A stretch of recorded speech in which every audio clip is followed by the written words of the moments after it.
Good afternoon, everybody. I'm Bob Jenkins, and welcome to the Atlanta Journal 500, the final race of the year. In about 4 hours, we'll know who the Winston Cup champion is for 1989.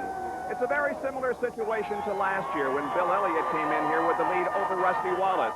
This year, Rusty has about the same amount of lead over Mark Martin and Dale Earnhardt. Now, Rusty was quite critical of the driving style that Bill Elliott employed during the race last year. The question is, will Rusty use that same style today? He has to finish 18th or better to win the Winston Cup. Well, Atlanta International Raceway holds special memories for Rusty Wallace, and for more on that, let's go to pit road and Dr. Jerry Punch. Well, thank you very much, Bob Jenkins. Indeed, they do. In fact, irrespective of what happens today, this racetrack in Atlanta will have a very special place in Rusty Wallace's heart.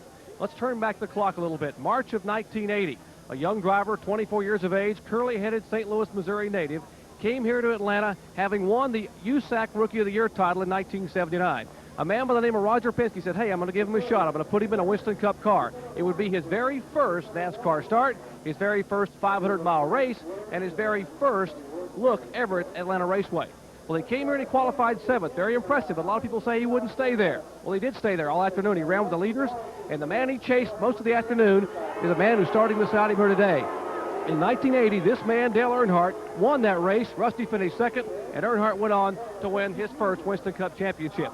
So wouldn't it be truly fitting today, as the decade comes to a close, that possibly this man, Rusty Wallace, wins his first Winston Cup championship right here where it all began at Atlanta International Raceway. And Rusty, the big question now is, how do you play it? When that green flag drops, what does Rusty Wallace do? Just going to do the best job I possibly can and do what I do best, and that's take it to the front, keep it there, be easy on the car, be easy on shifts, be easy on pit stops, but run hard to try to win this race. Be cautious around lap cars, just try to play it smart.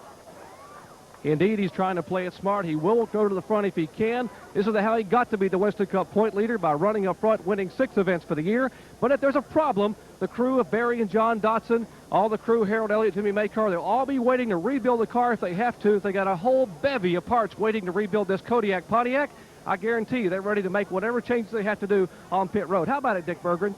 You're absolutely right, Jerry Punch. His responsibility today is to finish this race. And with that in mind, they've got enough stuff back here to rebuild the entire automobile. Front end components, lower control arm, and other things to rebuild the front end if necessary. A complete spare transmission ready to go. A complete spare radiator. They can't change the engine block, but they can change the cylinder heads if necessary. Here's a pair of them all ready to go in the box. New fuel pump. Remember Pocono. Rusty was leading when a tire blew out and wiped out his oil lines. Here's all the oil lines. A spare oil cooler. And remember Ricky Rudd at Rockingham lost his oil tank. Here's a spare oil tank.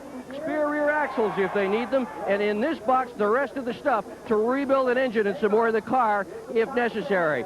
And it's sure the case that at least one guy won the national championship by rebuilding his car on pit road. Didn't he, Benny Parsons?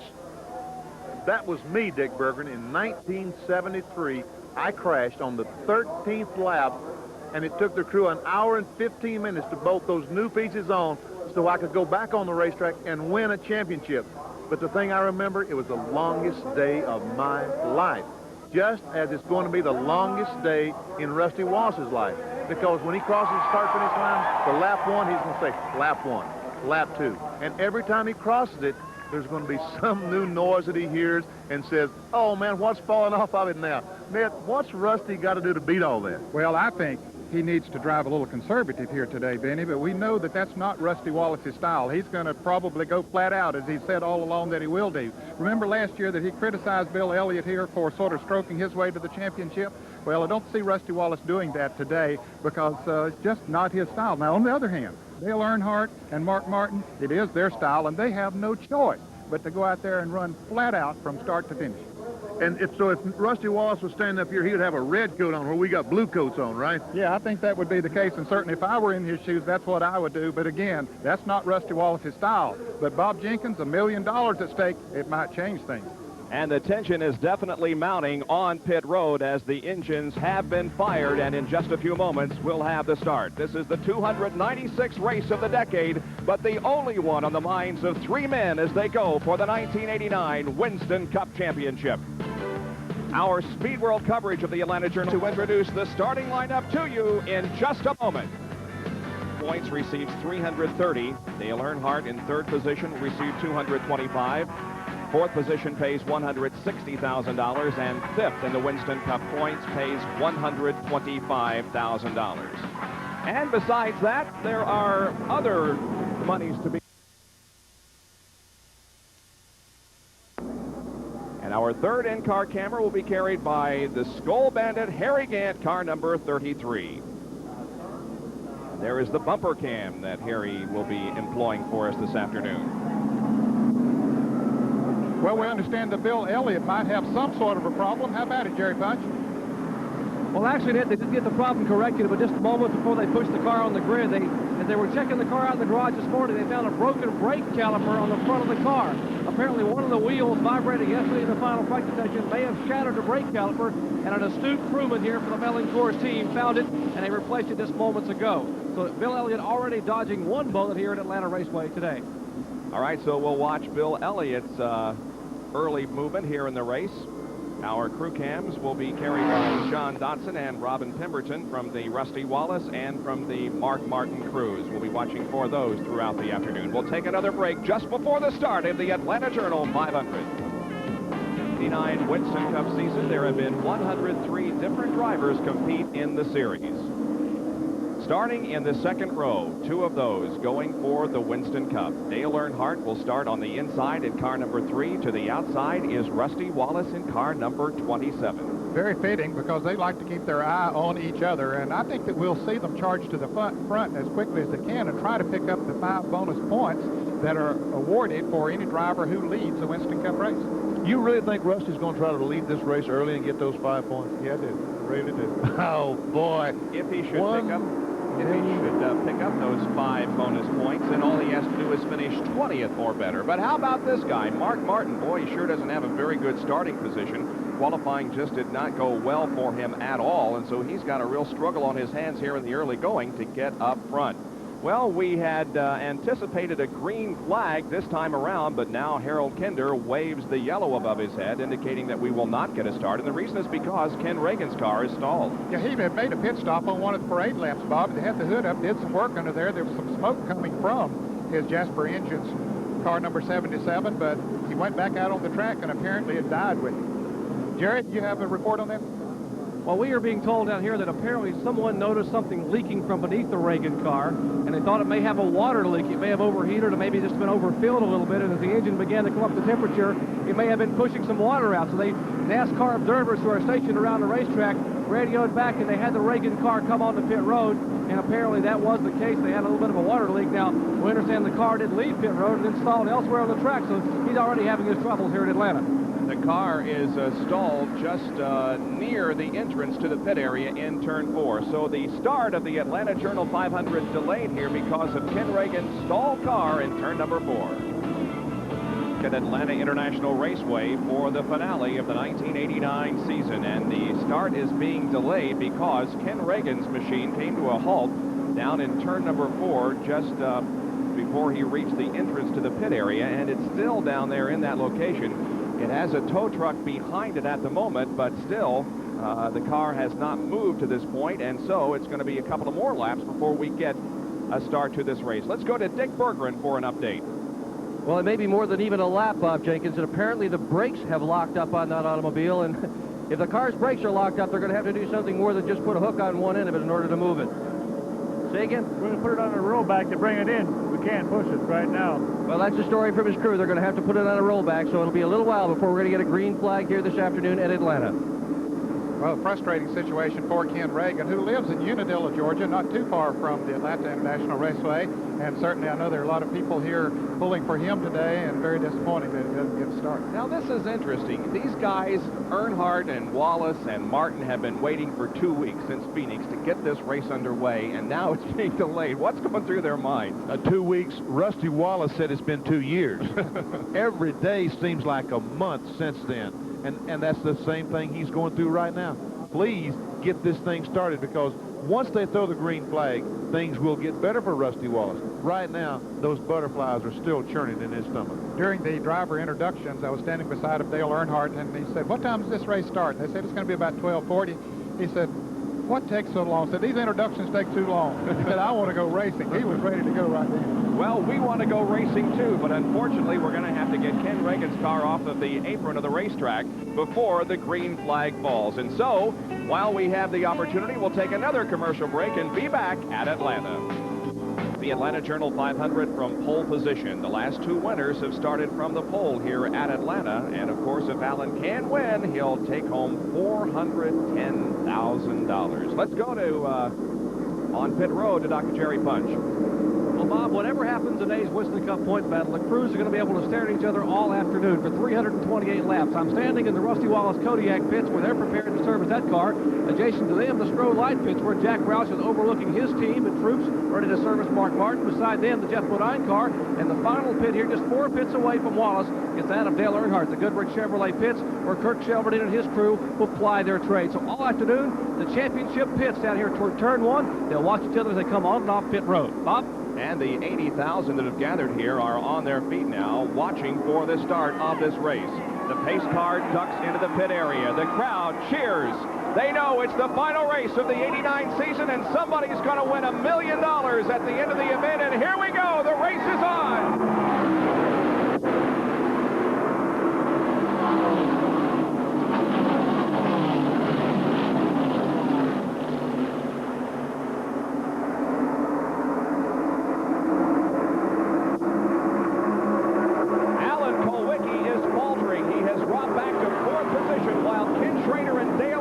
Battle for the lead.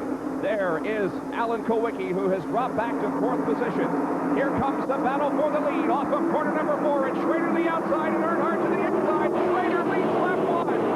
Well, Dale Earnhardt was hoping to do that to get those 5 bonus points, but Schrader was a little too strong. But look there, he's moved back out in front.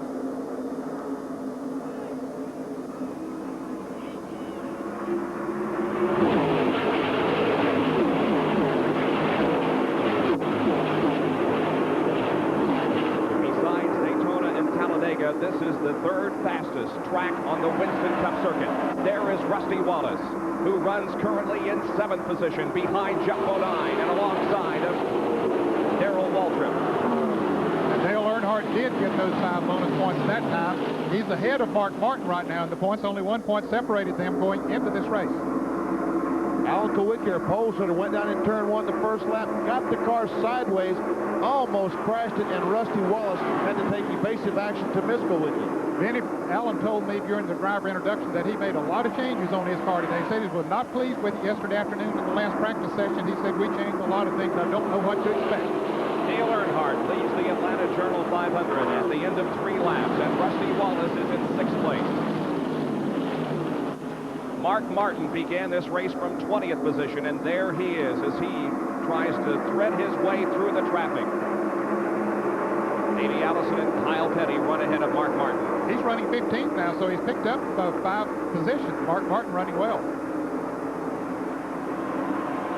Certainly nothing conservative about him. He has a lot of traffic to contend with.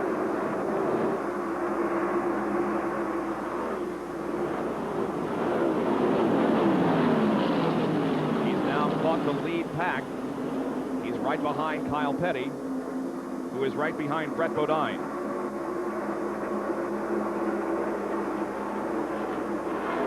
Mark Martin wants to go to the front, but I don't know if he likes following such a string of automobiles, because this early, anything can happen. He's trying to take Kyle Petty. He's on the inside of it. Can't make the move.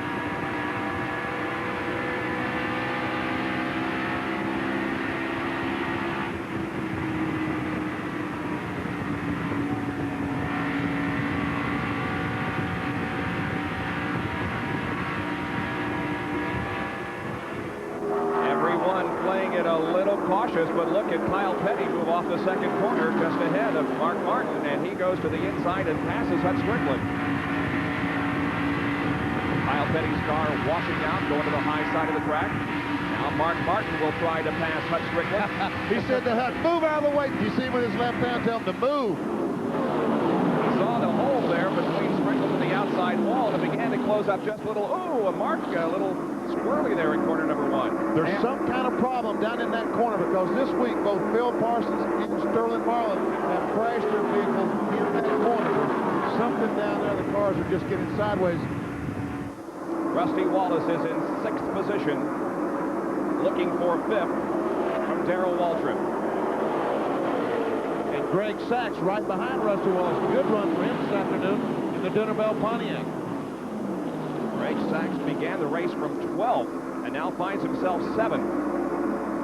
And he's trying for 6th. He tries to pull alongside Rusty. He's not able to make the call.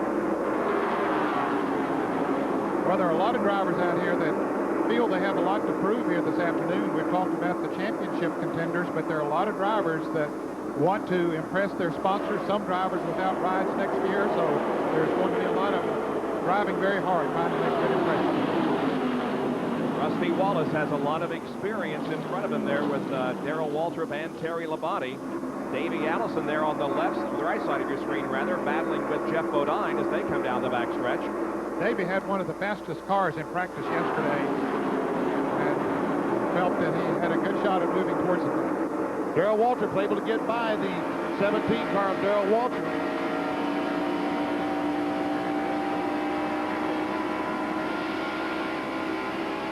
Looking out the back class of the Jeff Bodine car to Davey Allison on the left and Greg Sachs on the right.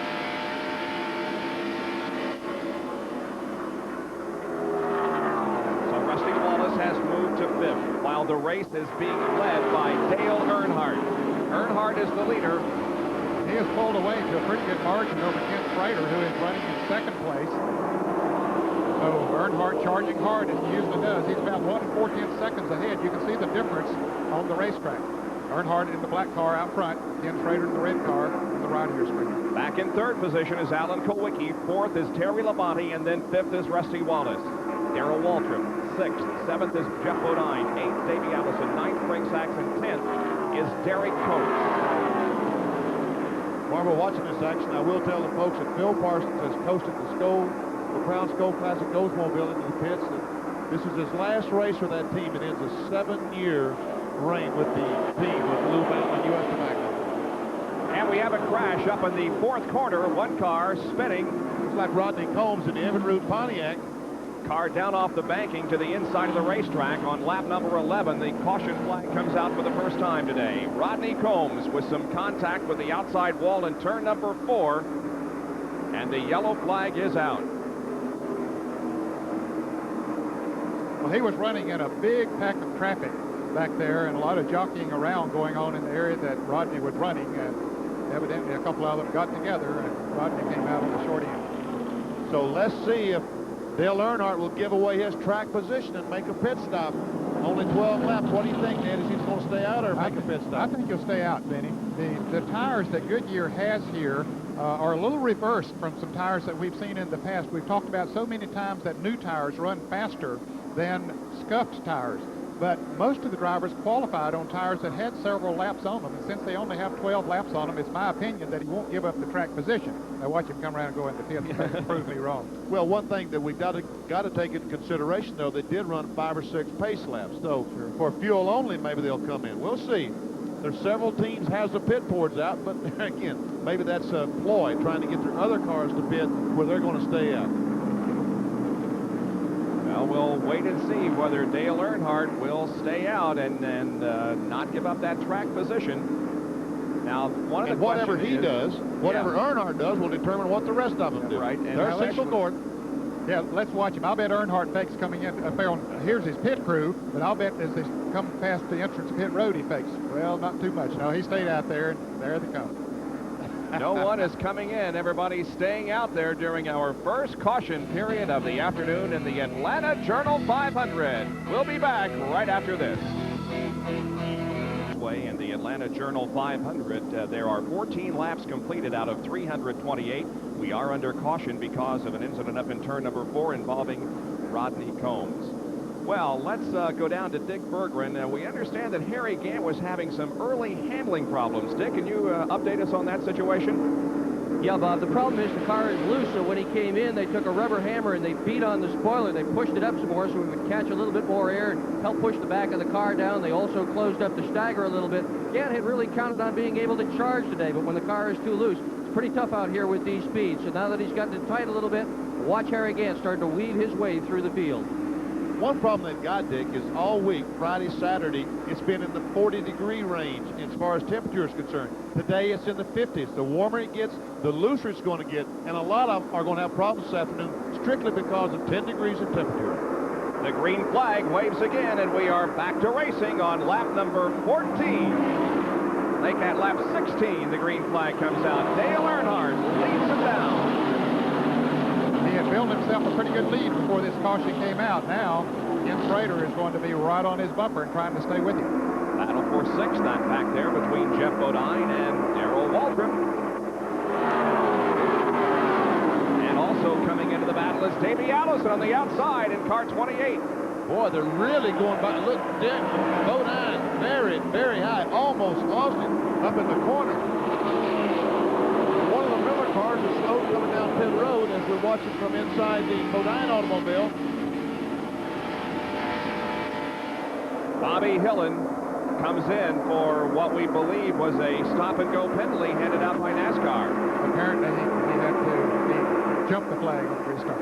And we'll watch for it. This is a replay of the restart just a few moments ago. Watch the, there you can see him down on the inside, just coming out of corner number 4, picking up a position before the line. And boy, it cost him a lot of positions having to come into the pits.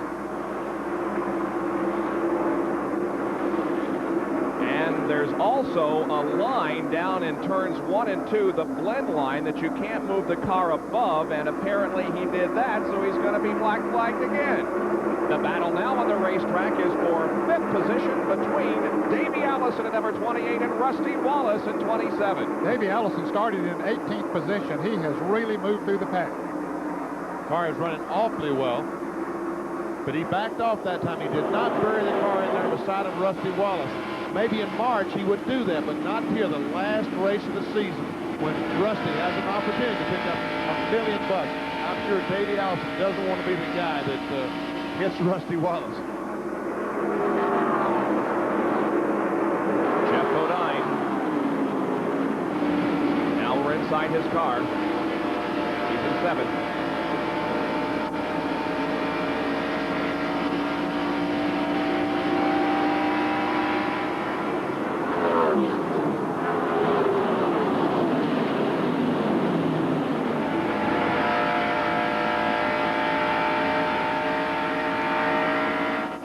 Mark Martin in the Scrolite Ford currently runs in 13th position, up from 20th starting spot. He's still right behind Kyle Petty. He's been there for a few laps.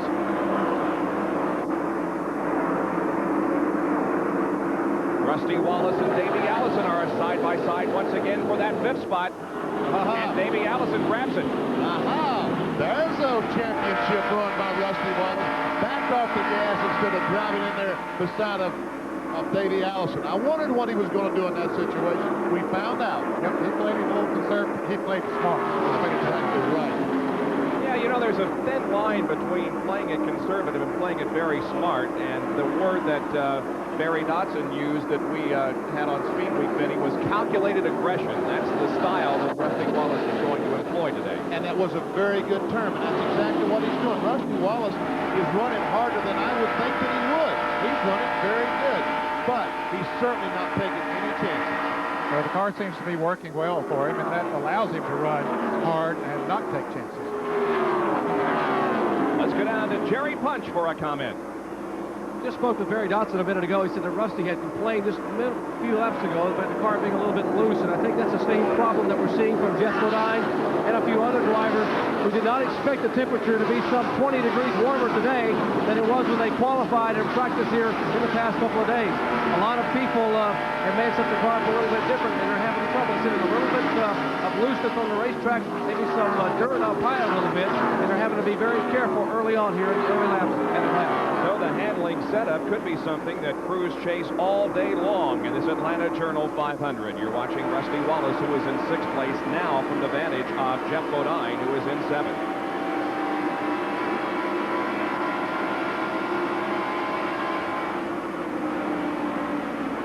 You can see them dip fairly low on the racetrack as to go into turn 1 and then drift out as they come off the turn. This is a true oval. Short straightaways, only a quarter of a mile each straightaway. Each turn takes up a half a mile. cars go in the corner, Atlanta, and move up the racetrack away from that white line, that normally means they are loose. If the car is tight or wants to push, you can run right on the bottom of the racetrack next to that white line. As we watch Rusty once again go in the corner, lets the car go up the hill, and watch Bodine come down underneath Wallace and trying to take that spot away. This is the battle for 6th spot. But Rusty, having the momentum up on top of the racetrack, was able to get, that time he just lets Bodine go. Basically, Rusty moved over and let Jeff go. He doesn't need to race side by side with anyone today. Well, you wonder how they gear the cars. Do they gear them high or low, especially those that are running for the championship? For more on that, let's go to the pits and Dr. Dick Berger. And it's a real difficult decision as to how to gear these cars then, Jared, because generally speaking, the higher the RPM, the more horsepower they get, the faster the car can go, and the more jeopardy they place the engine in.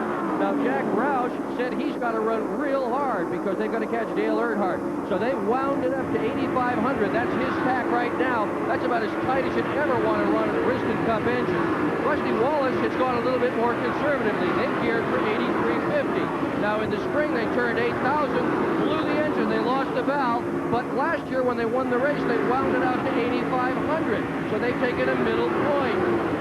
Earnhardt, on the other hand, has taken the more conservative of all three. He's geared the track for 8,100 RPM, the same as he used this spring, the same RPM he won the race with. So 3 different strategies, all with the same thing in mind: win the race, win the championship. We see the tachometer, Dick Berger, down in the corner. It drifts down to 6,800. And down the straightaway, it builds back up, 75, 76, 77. We can't see for Mark's hand exactly how far up it does go, but we see 8,000, and we know he's turning at least that RPM. Now watch the footwork. On and off the accelerator. And you do have to decelerate going into the turns here at Atlanta. Back when I was driving a race car, Benny, you could qualify and run wide open back then, but they're running too fast down the straightaway now. Mark Martin has Brett Bodine just ahead of him as Mark tries to pick up another position. On Speed Week this week, we asked for the second time in about a month, who do you want to see win the Winston Cup? And the earlier poll about a month ago was well in favor of Dale Earnhardt, about 62%. But in the most recent poll that we conducted among the viewers who called into our 900 number, Mark Martin had 42% of the vote, leading both Dale Earnhardt and Rusty Wallace. And there is the leader of the race, Dale Earnhardt. We haven't mentioned him, but boy, he's got a good lead, Ned. He has 4 4/10 seconds on Ken Schrader. He has simply just driven away from Ken Schrader. And Terry Labonte is having trouble coming down the backstretch in the Budweiser Ford number 11. You can see the other cars just whizzing by as Labonte is going very slow. He was one of the favorites to win this race. Is there smoke coming from the car? Don't see any from the exhaust pipe there. The final race, maybe. Final race for Terry Labonte in this car. He won twice this year at Pocono and at Talladega, but he's headed for pit road here at Atlanta this afternoon. There's been some rumors about that he might drive the 55 car, the Skoal Classic car next year, but Ned, I don't think there's been any official announcement on his plans, has there? No, they haven't announced that, but that's the talk around the garage area that he would drive it maybe on a 15 or 18 race schedule. And it looks like it's terminal for Terry Labonte as he heads to the garage area. So we put Terry Labonte's name on the list of those cars that are at least behind the wall, if not out of the race. Dale Earnhardt continues to lead the Atlanta Journal 500 with 31 laps completed. We're widening out here to show you the tremendous lead that Earnhardt has on Ken. There comes Ken. But boy, I tell you, Earnhardt has a tremendous lead here. Second place, Ken Schrader. More on Ken, Jerry Punch. Well, I'm standing in the Schrader pits, and Rick Hendrick is talking to the crew here as they're trying to decide. Richard Broom is talking to some of the people about the possibility of a vibration in that car. As Schrader radios to Richard Broom, as the crew chief said, as car just seems to bounce a little bit going into corners. They're not really sure whether it may be a spring problem, something with the sway bar up front, or something that would be something that can wait and fix under a caution flag. If it were a tire problem, it's something they cannot wait on. They're trying to make that decision now. They really hate to come in, but they also hate to give up a race car and a good shot at a good finish here today. Action back in the pack. Brett Bodine involved in this action. There's Bill Elliott on the inside. Also, that's Dick Trickle, Derek Cope. And following there in the blue car is Mark Martin. Then comes Rick Wilson. Right, Rick Wilson, the orange number 4, the yellow number 4. And we see the high groove as being the preferred way to go for the drivers now, moving up high. Now, folks, as we predicted at the top of the show, we figured that Earnhardt, we said he had to go flat out all the way. Well, he's doing it. He's running over 170.5 miles an hour. Now, is that Darrell Waltrip or Derek? No, that's Derek Cope that's slowing down. Derek Cope has a paint job here this week on his Purolator Pontiac. It looks very similar to Darrell Waltrip's paint job. And Derek Cope, who had a good qualifying run, into the pits here now in car number 10. Derek was running with that pack that included Bodine and Elliott and Martin. But now he pulls the Purolator car into the pits for an unscheduled stop. They're changing rubber on the right side of the car. But on the racetrack, it is a lead for Dale Earnhardt in the Atlanta Journal 500. Back in just a moment. Daytona 500. After years of trying and many heartbreaks, Buddy Baker captures his first Daytona 500, driving for car owner Harry Ranier from the pole position. Baker won 19 Winston Cup events during his career, but only one Daytona 500. One of the biggest surprises of the early 80s, Terry Labonte in his second full season wins the Southern 500 in Billy Hagan's car. This driver-car owner combination will go on to bigger and better things later in the decade. Throughout the afternoon, we'll be recalling some memorable races and moments from the 1980s, as this is the final Winston Cup race of the 1980s. Now, Dale Earnhardt begins to approach some of the slower traffic as he leads the Atlanta Journal 500. No, that traffic's not too slow. That's pretty fast traffic. He is flying. That car is absolutely working to perfection. Moving around Dave Marcus in the Lifebuoy Chevrolet, putting Dave a lap down, and Dave is running a pretty good pace out there. Battle between the number 17 and the number 5 cars. Darrell Waltrip in 17 has jumped into 4th position, putting his teammate Jeff Bodine back to 5th. Looks like Darrell, yes, he moved back. He fell back a little bit at the beginning of the race, but now he's moving forward.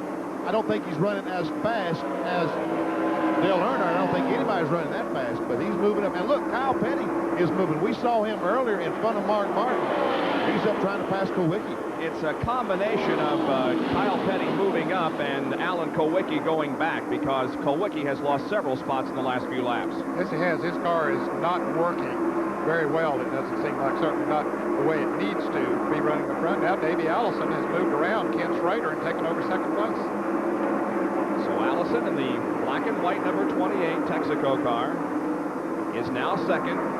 Folger Chevrolet, driven by Ken Schrader, is to 3rd. Unfortunately, Dale Earnhardt's far in. He's probably thinking he's leading the race by now. Davey Allison, great run going for the Haviland Star Ford Thunderbird. And here's Davey Allison's progress. Started 17th, was 8th at the end of 10 laps, and is now in 2nd.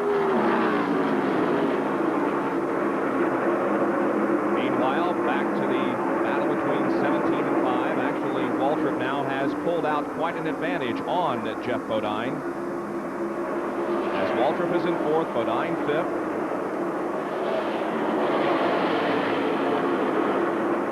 6th is Kulwicki, and then 7th is Greg Sachs and Rusty Wallace. Now, look at Alan Kulwicki in the number 7 car. Goes a little high in the turn. Bodine slips down under him. He just is not, Alan Kulwicki is not getting through the corners like we normally would see. And look, he backs off that Bodine, going up the racetrack he goes. And Dick Bergen is down with Paul Andrews. What does Paul say, Dick? Well, I'll ask you, Paul, you guys are backing up. What's the problem? Well, the car's a little bit loose. We get us a pit stop here, and we'll be in real good shape. I think Will's going to be in good shape for the rest of the race. Xerox AC Ford Thunderbird. I think we'll do real good in it. Well, just about everybody is running loose. That's what we're hearing from all the competitors. What are you going to do to tighten this thing up, Paul? Well, we're going to put some smaller stagger in the back and put some wedge in it. Yeah, they're all looking over the tire charts. So there's going to be some tightening up on Kawicki's car, and on the next round of pit stops, a lot more, too.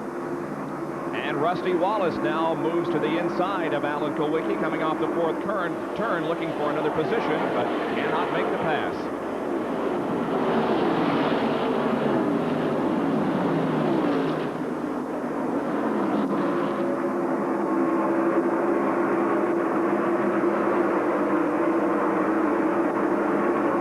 That was for ninth spot. Alan Kulwicki, your pole sitter, went back to ninth, and Rusty Wallace, who started fourth, currently running 10th.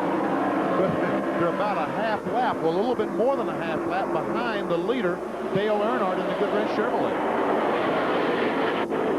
But remember, it doesn't make any difference what Earnhardt or Mark Martin do in this afternoon. If Rusty finishes 18th or better, the championship is his.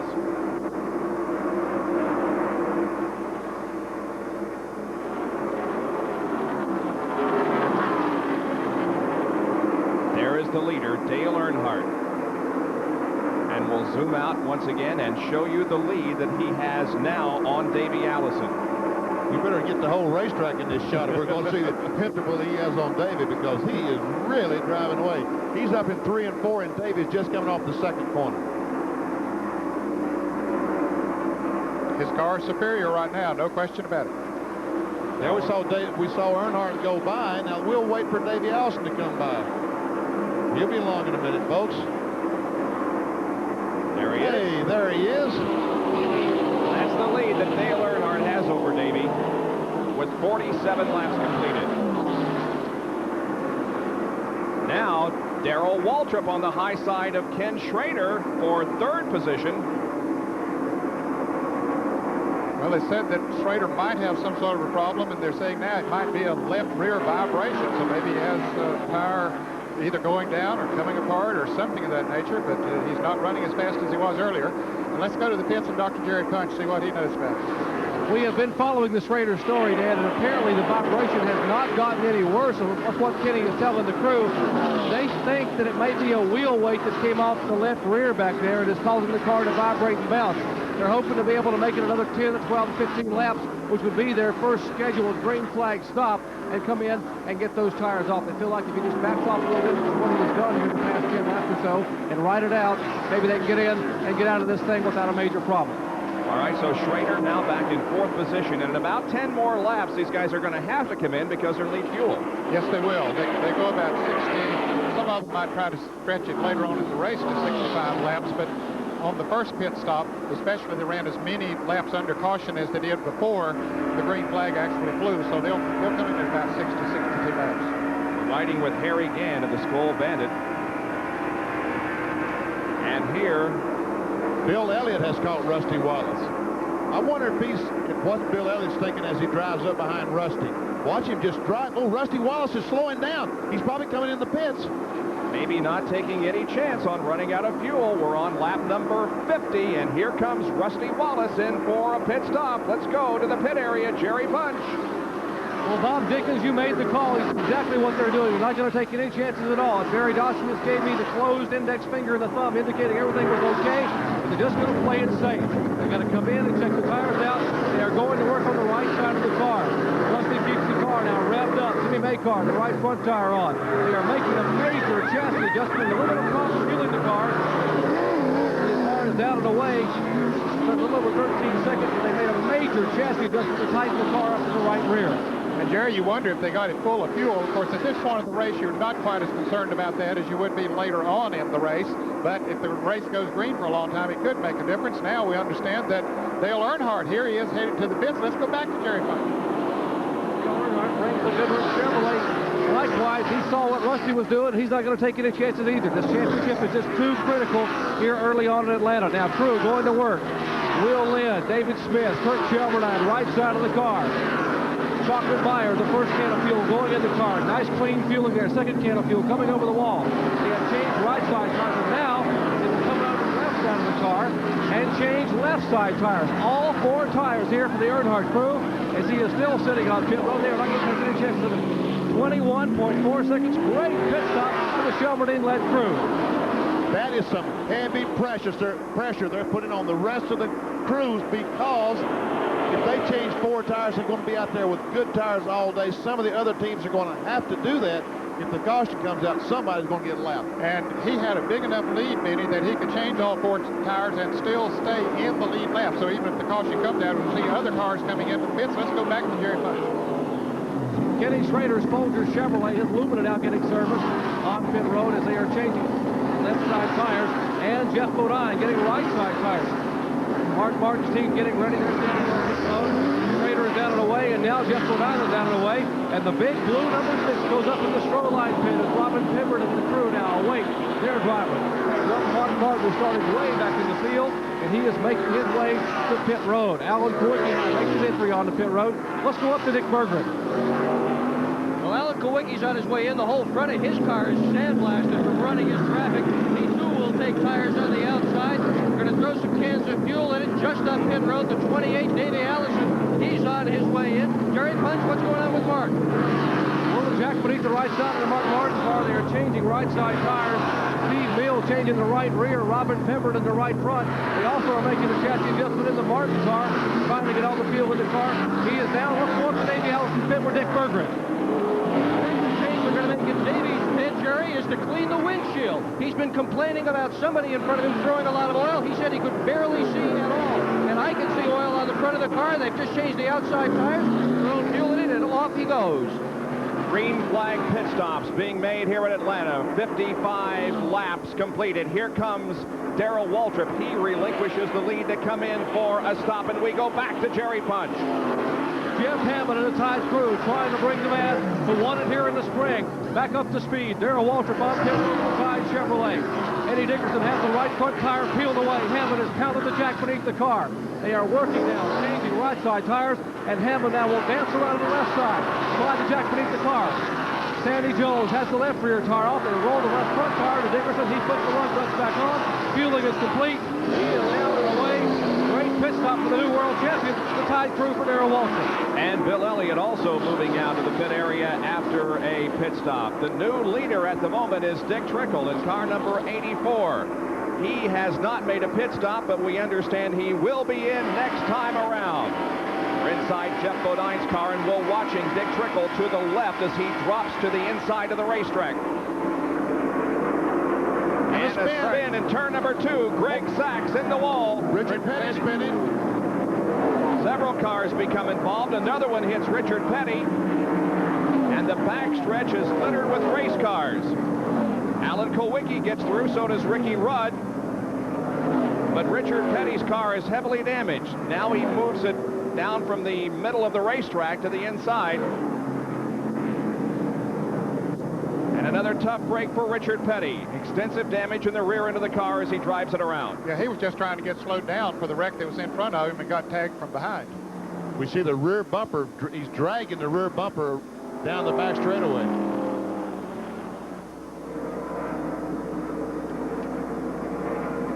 So it's our second caution period of the afternoon. This one because of an accident coming out of turn number 2 involving several cars, but all of them are able to keep going. Here comes Richard Petty now into the pits. Greg Sachs, who initially spun, is in. There's Spencer's car. Some major damage on Spencer's car.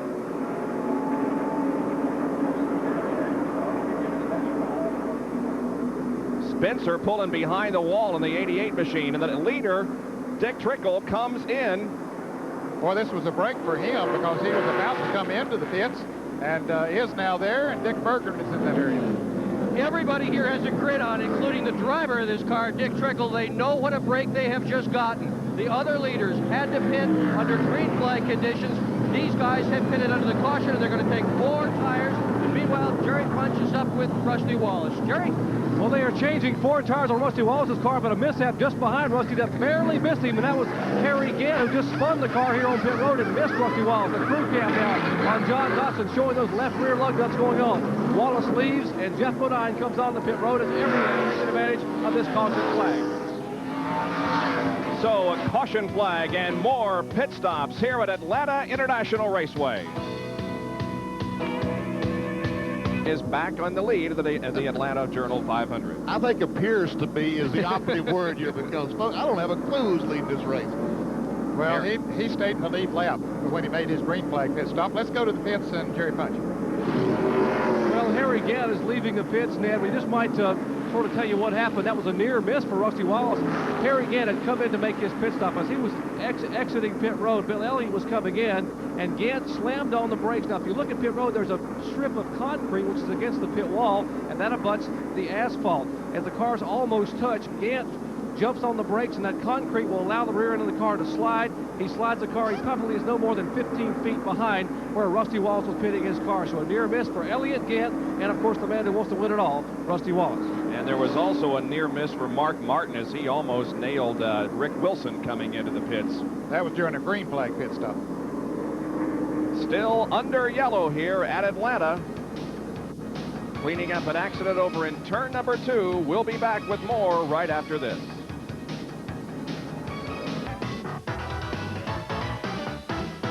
Track Facts are brought to you by Quaker State Motor Oil. The big Q stands for quality. Always has, always will.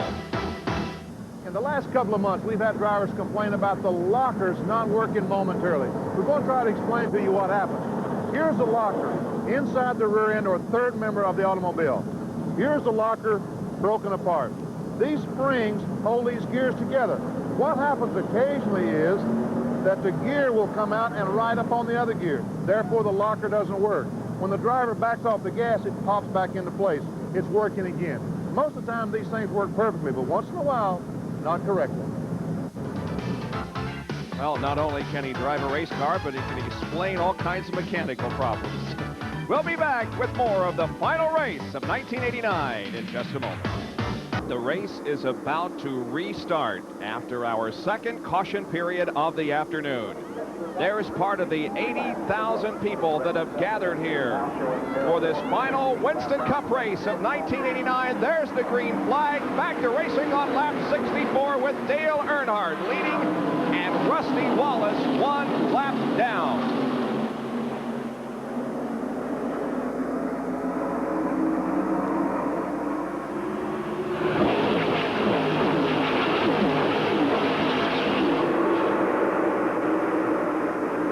Rusty would like to get his lap back. There he goes to the inside of Darrell Waltrip, who is also 1 lap down. Rusty at the moment is running in 15th position. And fans might wonder how he got a lap down. As Dick Trickle had not made a pit stop before the caution came out and taken the lead.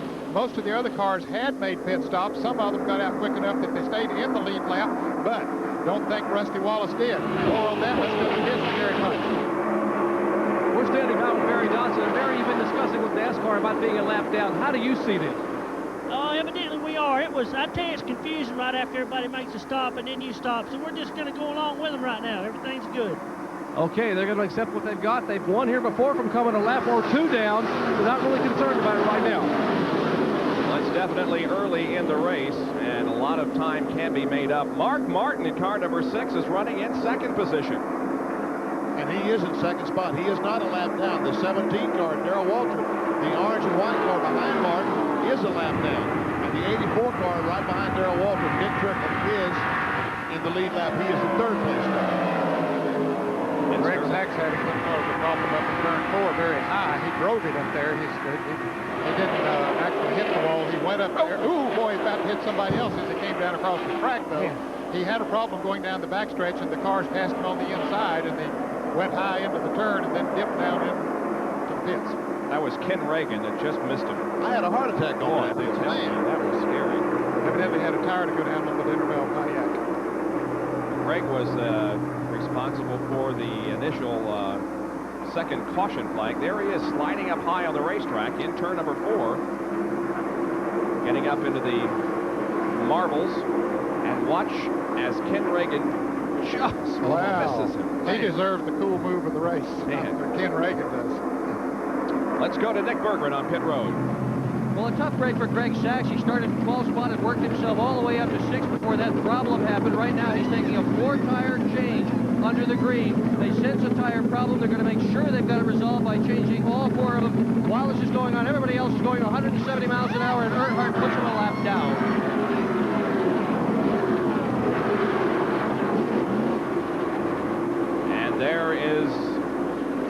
Earnhardt leading. And look at this scramble for position. Sterling Marlin, Ken Schrader, Davey Allison, and Kyle Petty. Here comes the number 7 car of Alan Kulwicki. Now remember that Sterling Marlin started shotgun on the field as a result of having to go to his backup car, and here he is running in the top 5. And Alan Kulwicki, a pole sitter, who had a chance to pick up the Unocal bonus of $410,000, is not in the top 20. He is a lap down because he had a green flag pit stop and had trouble putting fuel in the car, and he spent a lot of time in pits and therefore a lap down. And so is Rick Wilson, the number 4, the orange car. Jeff Bodine coming in to the picture is in the lead lap. Those that have dropped out of the race include Rodney Combs, Terry Labonte, and Mickey Gibbs. Mickey Gibbs announced this week he's going to be back running Winston Cup next year with Days Inn, the motel chain, as a sponsor. Bill Parsons and Jimmy Spencer also out of competition here in the early going of the Atlanta Journal 500. And of course, the more cars that drop out of this race, Bob, that works to Rusty Wallace's advantage. He still, at this point, has to finish.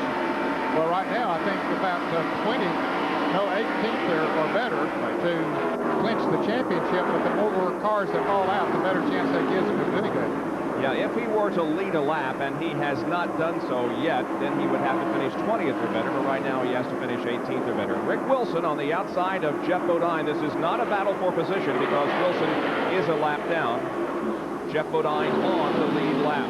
But that is a battle for a position right in front of him. Here's Mark Martin moving around Rusty Wallace, or trying to, and looks like he's going to do it. He puts him a lap down. Of course, he was already a lap down to Dale Earnhardt. But now that's even more nails in the coffin, because now if Earnhardt should have a problem, Mark Martin still has Rusty a lap down. Now that battle we were talking about is for position is the car number 28 of Davey Allison and the car number 94 of Sterling Marlin. And a recheck of NASCAR scoring indicates that Mark Martin is also a lap down. What? That's what they tell us. Well, that could be, because he was one of those drivers that was over a half a lap behind Dale Earnhardt, and Dick Trickle was still running at a very good pace when he took the lead as a result of not having made a pit stop. So it's possible that he is a lap down. Alan Kulwicki, the pole sitter, the only one going into this race eligible for $205,000 in bonus money from Unocal and $205,000 from the racetrack. Any pressure knowing that you could win $500,000 here?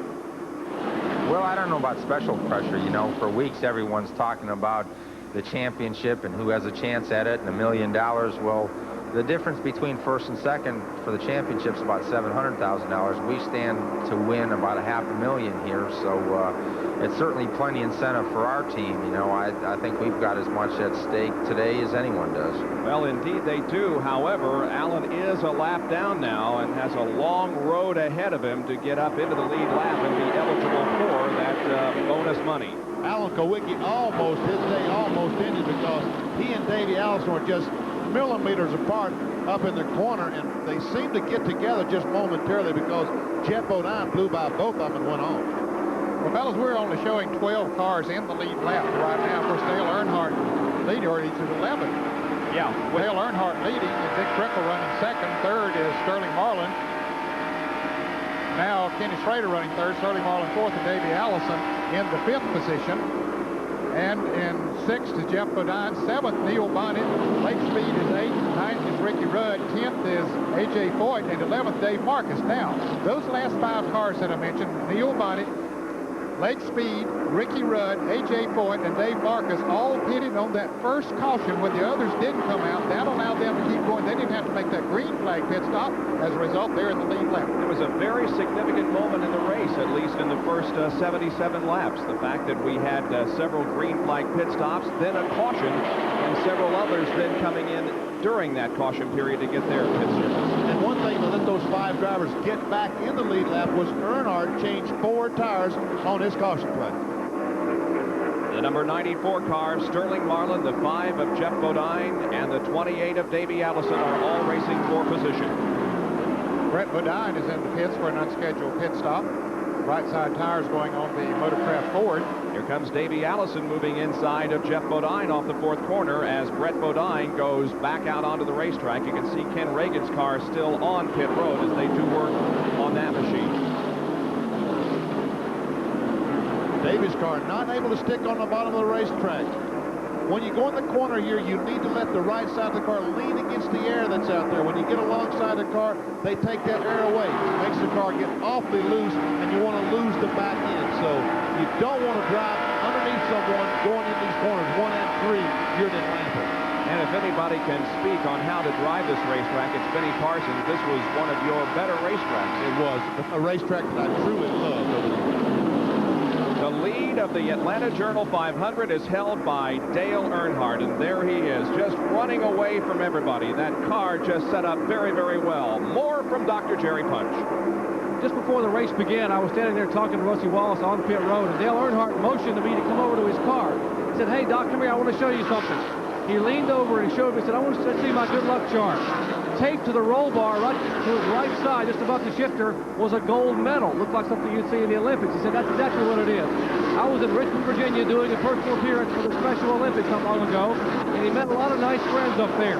One young man by the name of Stroh Shorler from Richmond, Virginia, won that gold medal in the roller skating division of the Special Olympics. He sent it to Dale Earnhardt and said, "Maybe it'll bring you the same kind of luck it brought me." Dale was so touched by this, he taped it to the roll bar and said, "Every time we get a yellow flag, I'm going to take my right hand to the tiller and grab that gold medal, and maybe I'll come home and win this thing, and maybe the Winston Cup Championship." Very interesting story from Jerry Punch regarding a good luck charm inside the car of Dale Earnhardt. Well, he's doing exactly what Rusty Wallace did last year. Rusty knew that he had to go out and run as hard as he could, lead as many laps as he possibly could, and try to win the race. That's what Dale Earnhardt, the only thing short of what Rusty did last year. Earnhardt didn't win the pole where Rusty did last year. Now there is Rusty Wallace, who is the second car behind Dale Earnhardt, but again, Rusty is 1 lap down. The second place car is driven by Dick Trickle, car number 84. We've completed 83 laps of the Atlanta Journal 500 from Atlanta International Raceway, and we'll be right back.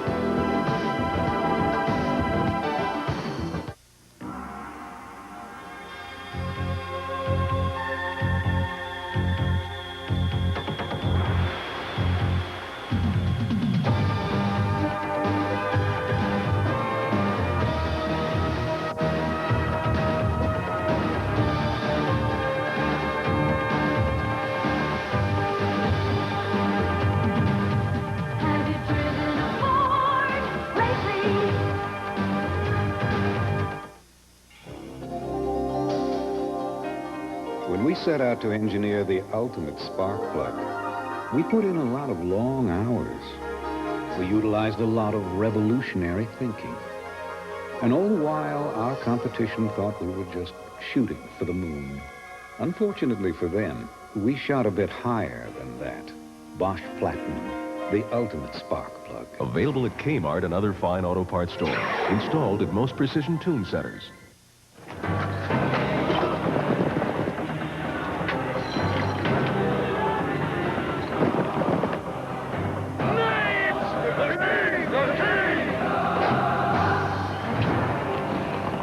I said, put on some steaks and get the Queen a Bud Light. For clean, fresh taste, one light outshines them all. Bud Light. Henry, they're Pop-Tarts. Because everything else is just a light. From dawn's early light till the sun is set, Quaker State and you don't know when to quit. Quaker State exceeds every single car maker's U.S. requirements for maximum engine protection. That's why in Atlanta, Georgia, the engine in every fire truck, every police car, every Atlanta city-owned vehicle is a Quaker State engine. The big Q stands for quality. Always has, always will. The caution is out, and pit stops are being made on lap number 84. The reason for the caution, some debris on the backstretch that they are retrieving right now. Well, we've tried for 84 laps. We finally got a different leader. Dale Earnhardt is not leading the race right now. And this is why. Look at the scramble out of the pit area. That's Ken Schrader pulling out first. The Folgers Chevrolet crew does a good job. He gets out first. Here comes Earnhardt. And so the guy who started in second position outside of row number 1, Ken Schrader, is the leader of the race as we go back. Nope, I think Ricky Rudd stayed out and did not make a pit stop. He's the leader in the Quaker State Buick, and A.J. Foyt currently running in second position. So I guess he stayed out there for track position, or maybe he's coming in now. It's all for naught because here comes Ricky Rudd in for a stop. And how about Foyt? It might not have been for naught as far as Ricky Rudd's concerned. He is in a tight battle for points back in the field, and that 5 bonus points that he got by leading a lap here could make the difference in several $1,000s. Let's go to Dick Berggren on pit road.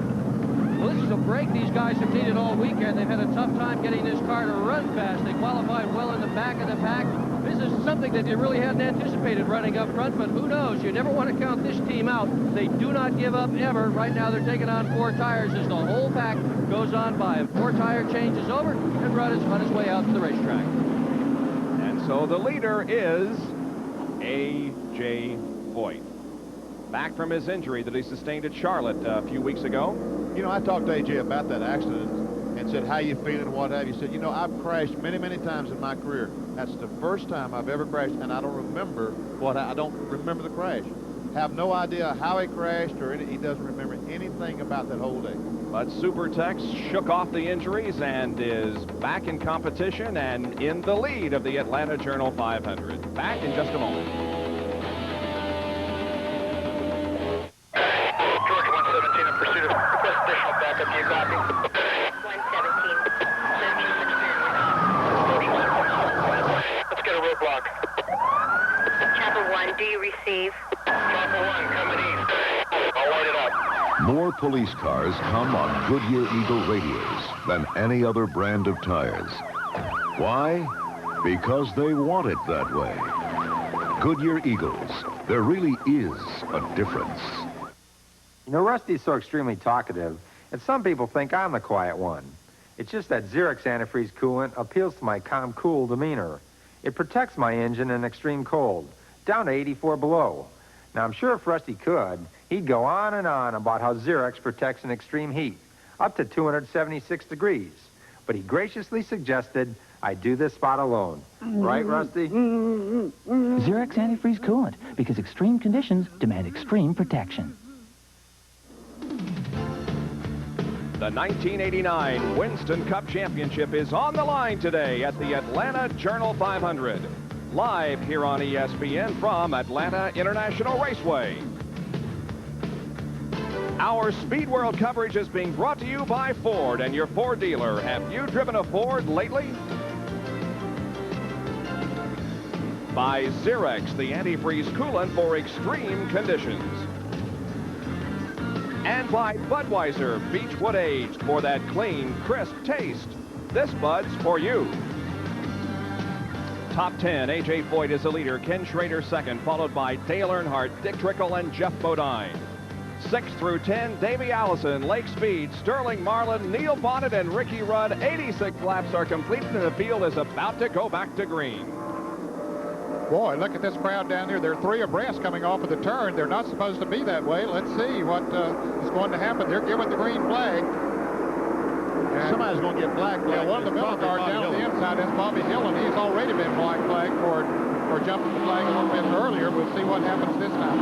He's also black flag for one out the entry line back on the racetrack, so if he does get black flag, it would be the 3rd time this race. Here comes A.J. Foyt down the backstretch. That car alongside of him is driven by Ernie Irvan, number 2. Ernie won. No, he just blew everybody away yesterday in the ARCA race here in Atlanta. Well, evidently Bobby Hillin got back in line in time that they're not going to give him a red flag. Look at Earnhardt go way inside off the corner to the alongside Morgan Shepherd. And Rusty Wallace is going to try to follow Earnhardt by. He makes it by Morgan, but he's alongside A.J. Foyt now as they go down the back straightaway. I tell you, it's just amazing to watch Dale Earnhardt go through a pack of cars. It looks like that he's driving reckless, but you know, he just gets through there with ease. He knows what he's doing, has a lot of confidence in the way he does it. Earnhardt just drives alongside Ernie Irvan and goes by him as he exits turn 4.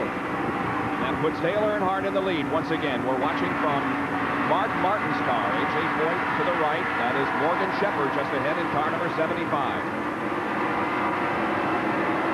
Mark trying to get alongside, pulls up on the left rear as they go down in turn 3. Mark is a lap down, don't forget. He and Rusty Wallace both lost laps.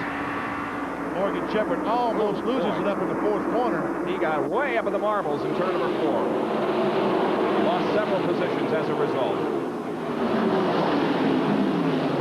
Bill Elliott coming into the pits, an unscheduled pit stop for Bill Elliott. Apparently has a right side tire going flat. Jerry Punch? You think they may have a tire going flat, Ned, and Elliott is coming on the pit road, and likewise, Rusty Wallace has called his crew and said, I think I'm going to be coming in too. They are out on pit road looking for Rusty as they move around to the left. Rusty Wallace is now slowing down, and he will be headed for pit road as Bill Elliott now gets left side tires on his Coors Ford. The Pontiac of Rusty Wallace making its way to the pit as Elliott is leaving pit road. The crew now, the Kodiak crew, watching and waiting. Rusty must think he may have a tire going down. They're going to look at all 4 tires. Harold Elliott starts patting the left front, and he pats the left rear. Meanwhile, they're checking the right side. They will change the right side tires and fuel the car. Another tough break for the Pontiac driver. A little over 11 seconds, and they are down and away. Tough break for Wallace and Elliott. But is he going to lose another lap? Let's see. Here comes Dale Earnhardt racing toward turn number 1. There you see him. Rusty trying desperately to get the car back up to speed, staying on the apron of the racetrack so he doesn't move above that blend line. But he'll not be able to do it. Goes 2 laps down. He had to stay below that line, and it took a while to get the speed up, and Earnhardt had his speed up already. It was a fantastic pit stop. It still was not good enough to keep him going a lap down. A few laps ago, Morgan Shepherd almost went into the wall. Well, he just simply drove the car in the corner so hard it wouldn't stick. He gets a little bit out of shape, and up the hill he goes. Ooh, very, very close.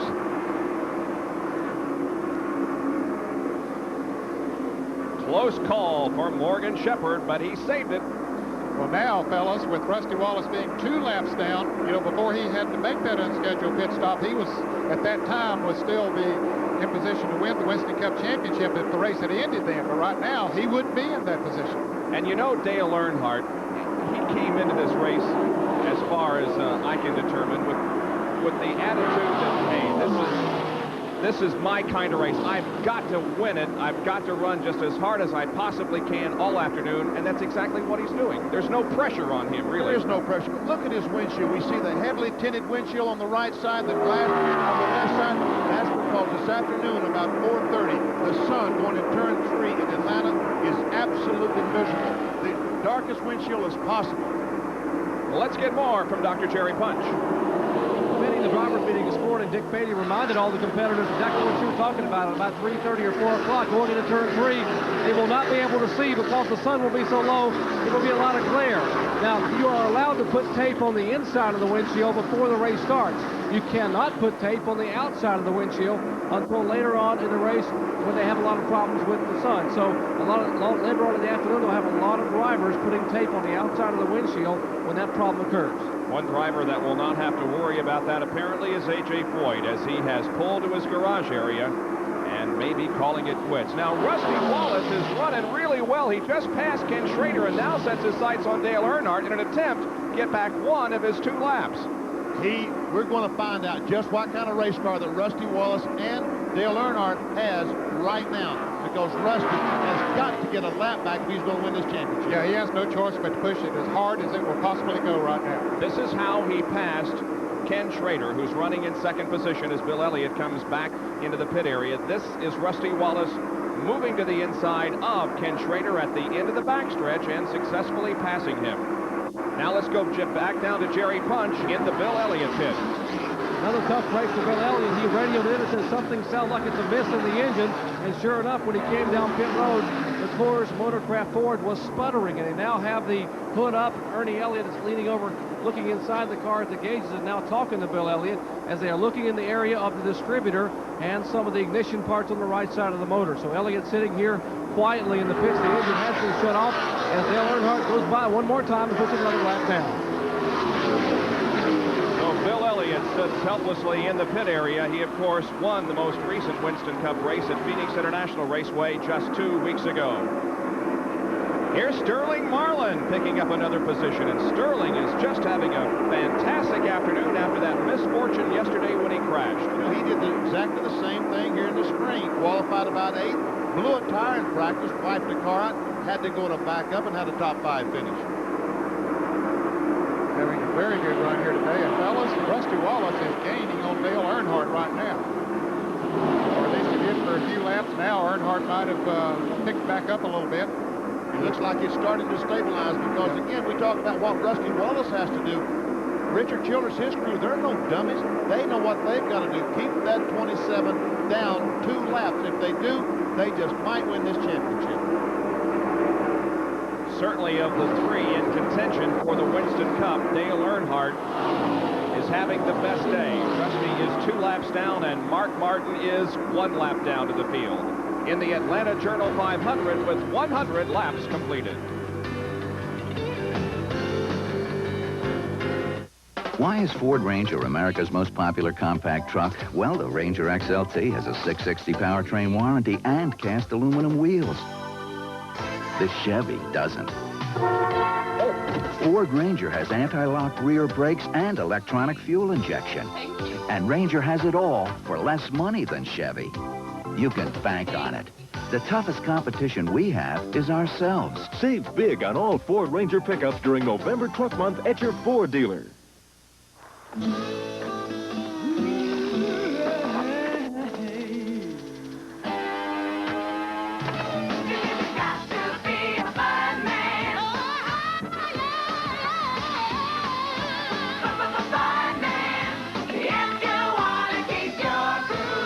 Anyone care for an ice cold bud? And where does she come from?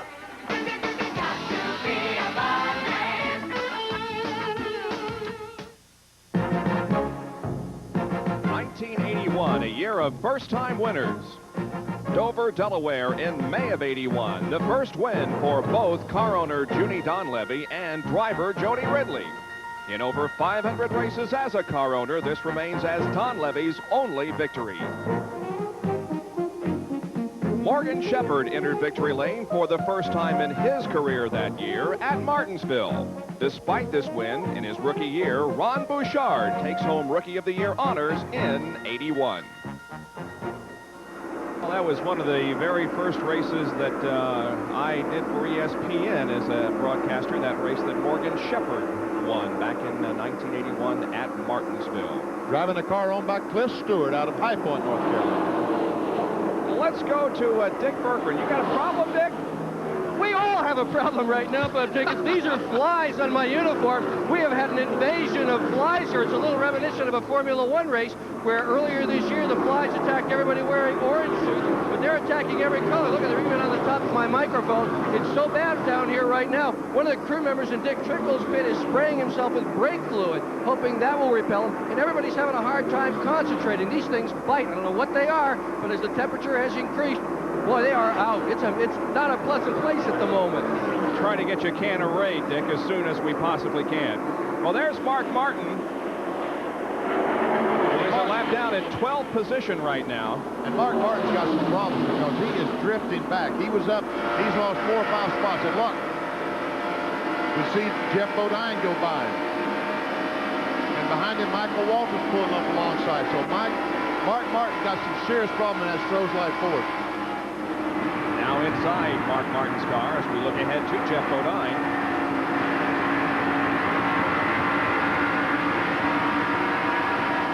Now out the back of Jeff Bodine's car, looking back at Mark. We saw Michael Walters briefly in the Country Time Pontiac try to move outside Mark Martin. Couldn't make the pass. Rusty Wallace is 33rd. Make that 27. 2 laps down. Rusty Wallace is 27th. He must finish 18th or better to win the championship. Mark Martin is 14th, and Dale Earnhardt is the leader, and there are 7 cars out of the race. So if the race ended right now, Dale Earnhardt would be the 1989 Winston Cup champion. Of course, the race is not going to end right now. Still over 320 laps to go. 220 laps. There is Dale Earnhardt, the leader of the race, trying to keep Rusty behind him and keep him 2 laps down. So there is a lot that has happened here in the first 107 laps of this race. In fact, the scenario is just completely changed around. More from Dick Berggren on championship pressure.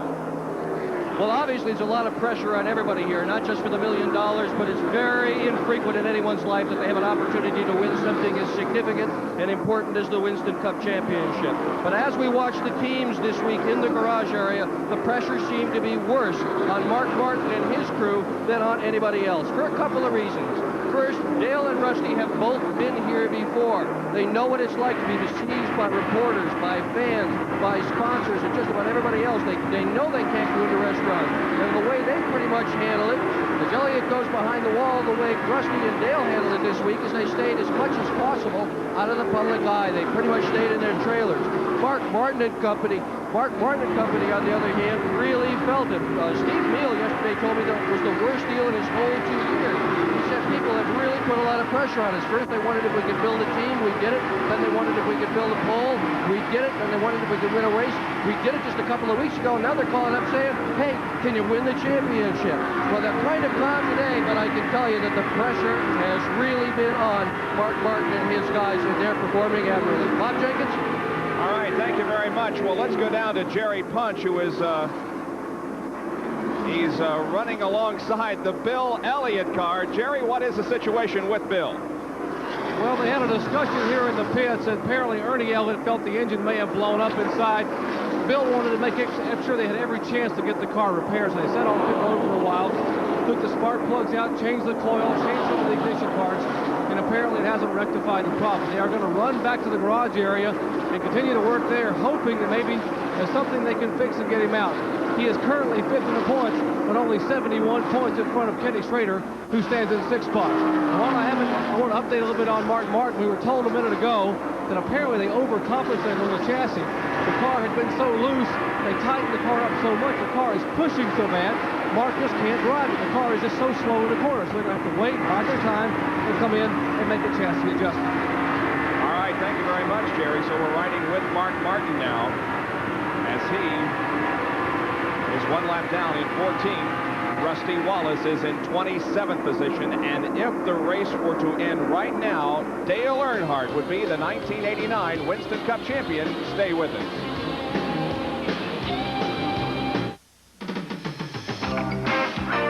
Being a part of the U.S. Armed Forces is an experience you can be proud of. Opportunity is waiting for you in the U.S. Armed Forces. Don't stop short of a peak, because second best won't do. There's a pride in peak performance, and the top was made for you. Piece of peak, you won't stop short of a peak. Every time that green flag drops, or whenever the temperature does, I want the maximum going for me. That's why I've got Peak on my car and in my car every time. Don't stop short of the peak. No, don't stop short of the peak. There's a rough road ahead with no end in sight. Quaker State engines don't know when to quit. Quaker State is quality engineered to exceed every single American, European, and Japanese car maker's U.S. requirements for maximum engine protection. So pistons are protected from friction mile after mile. Valves are protected from wear year in, year out. That's why Quaker State engines run strong and run long. Quaker State engines don't know when to quit. The big Q stands for quality. Always has, always will. The nation's top teams battle toward the season's first tournament championship in a Madison Square Garden showdown. It's the Dodge NIT semifinals, Wednesday night at 7 Eastern, live on ESPN. Here are the top 10 at the end of 116 of 328 laps in the Atlanta Journal 500. Dale Earnhardt, the leader. Ken Schrader second, followed by Dick Trickle, Sterling Marlin, and Jeff Bodine. Davey Allison, Lake Speed, Neil Bonnet, Ricky Rudd, and Kyle Petty are 6 through 10.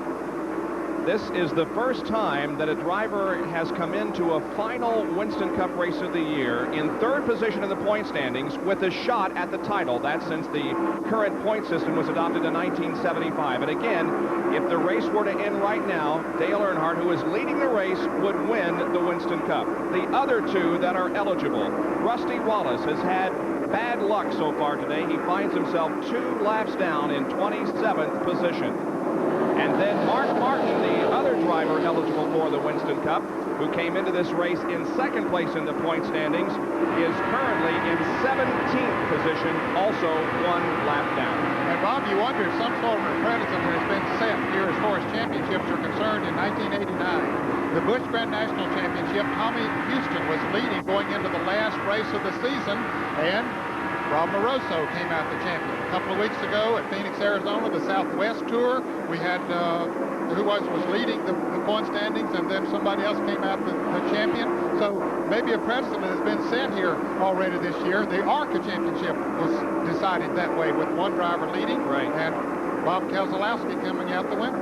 Keselowski beat Bob Breback for the ARCA Championship yesterday here at Atlanta. So there is Earnhardt lapping cars, passing Larry Pearson.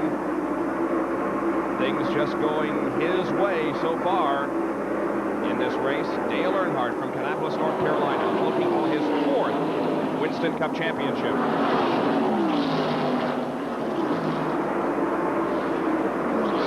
It looks so easy. Watch him drive the car through the corner.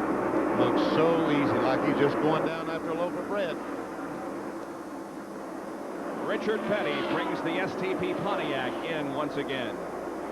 Remember, he was involved in an incident earlier in the race over in turn number 2, lost the back bumper on the car. He sure would love to add another victory, his 201st before the 1980s end, but it isn't going to happen this afternoon for Richard. Changing all 4 tires on the STP Pontiac, now going to work on the left side of the machine. In case anybody wonders, he says he will be back in that STP Pontiac in 1990. Petty moves back out onto the racetrack. There's the damage there on the right rear of the race car. Boy, he had a deal down here last spring, didn't he? Remember when his car caught on fire and the pit driven was burned? It was a scary moment, that's for sure. Big fire with Richard Petty. And you know, just think what's happened since then, because there's all the crews now wear fireproof uniforms. All the gas men wear the aprons, wear helmets. We see it each and every week, and most of it was primarily because of Richard Petty's accident last in March. And keeping drivers healthy in this volatile sport of auto racing is a concern of many. Here's Dr. Jerry Punch with a closer look at some of the safety companies. Race drivers' worst nightmare is fire. Richard Petty's Pontiac suddenly backfires, igniting fuel spilling from the filler can. Gasman Robert Calicut is engulfed by a billowing inferno. His limbs and chest ablaze, he leaps across pit wall in search of aid. Firemen wrestle him down and extinguish the flame, but it's almost too late. This human torch suffered 2nd and 3rd degree burns over 25% of his body. Richmond, Virginia. Butch Miller's spinning Chevrolet is rammed by Rick Wilson. The fuel cell explodes and fire again is unleashed. Neither Wilson nor Miller were burned, primarily due to the efforts of this man, Bill Simpson. Simpson developed and debuted his first fireproof uniforms in 1967 at the Indianapolis 500. Here Simpson shows confidence in this product as he allows himself to be soaked with fuel and set ablaze. He burned for 20 seconds without any evidence of injury. Today, many Winston Cup drivers now model Simpson's tried and tested garments, such as 3-time NASCAR champion Dale Earnhardt, and safety-conscious Darrell Waltrip, whose Nomex fireproof shoes match well with his tailored Tide uniform. And then there's Bill Elliott, whose flaming red suit serves as fitting complement to his red hair. A few years ago, the Bell Race Star people, known for their expertise in developing safety helmets, began their production of similar flame-retardant clothing. Their most well-known NASCAR clients are Kyle Petty and his father, the King, Richard Petty. NASCAR isn't the only place where fire safety is a major concern. In Formula One this year, fire at the German Grand Prix consumed the Lola Lamborghini of Philippe Alliot. Fortunately for Alliot, he was wearing protective gear made by the French-owned Stand 21 company. The 3-layer Stand 21 suit seen here is a favorite of many Formula One and IndyCar drivers, such as current series champion Emerson Fittipaldi. At this year's Grand Prix of San Marino, unconscious Austrian driver Gerhard Berger sat amid the cockpit flames for 16 seconds before he could be reached by safety crews. His 3-layered Stand 21 suit, rated for a 22-second burn, accomplished his task of protecting the driver. There's no doubt that incidents on the track and in the pits have made everyone in motorsports more aware of the dangers of fire. But the competitors can rest assured that the ongoing research by companies like Simpson, Bell, and Stand 21 will keep their worst nightmares just that, only a bad dream. Well, Jerry, there was a bad dream as we see Richard Petty going around in front of Dale Jarrett out there right now. In 1964, a very serious fire in Charlotte, North Carolina. Fireball Roberts, a former winner here at Atlanta, was burned. I had the misfortune of being involved in the accident. My car burned up along with it. Back then, we were required to use a fireproof type of a uniform, not a uniform, but our clothing was dipped in a solution to flame-proof them. And immediately after that, a number of companies went to work and developed the fire suit. And, of course, there have been improvements made over the years, but Fireball Roberts eventually lost his life as a result of that fire at Charlotte in 1964. Well, in 1965, Ned, when I went to Daytona for the first time and they told me I had to soak my uniform, I didn't have a uniform or anything else. I went down and bought a white pair of coveralls, complete with a loop for a hammer on the right side, and dumped them and made them flame-proof. Well, there's no question that safety improvements have come along through the years. You remember a long time ago when they wore leather helmets, didn't even wear protective helmets when they were in a race car. And, well, how about this guy? He doesn't have anything on the head except the number 3. We'll be right back.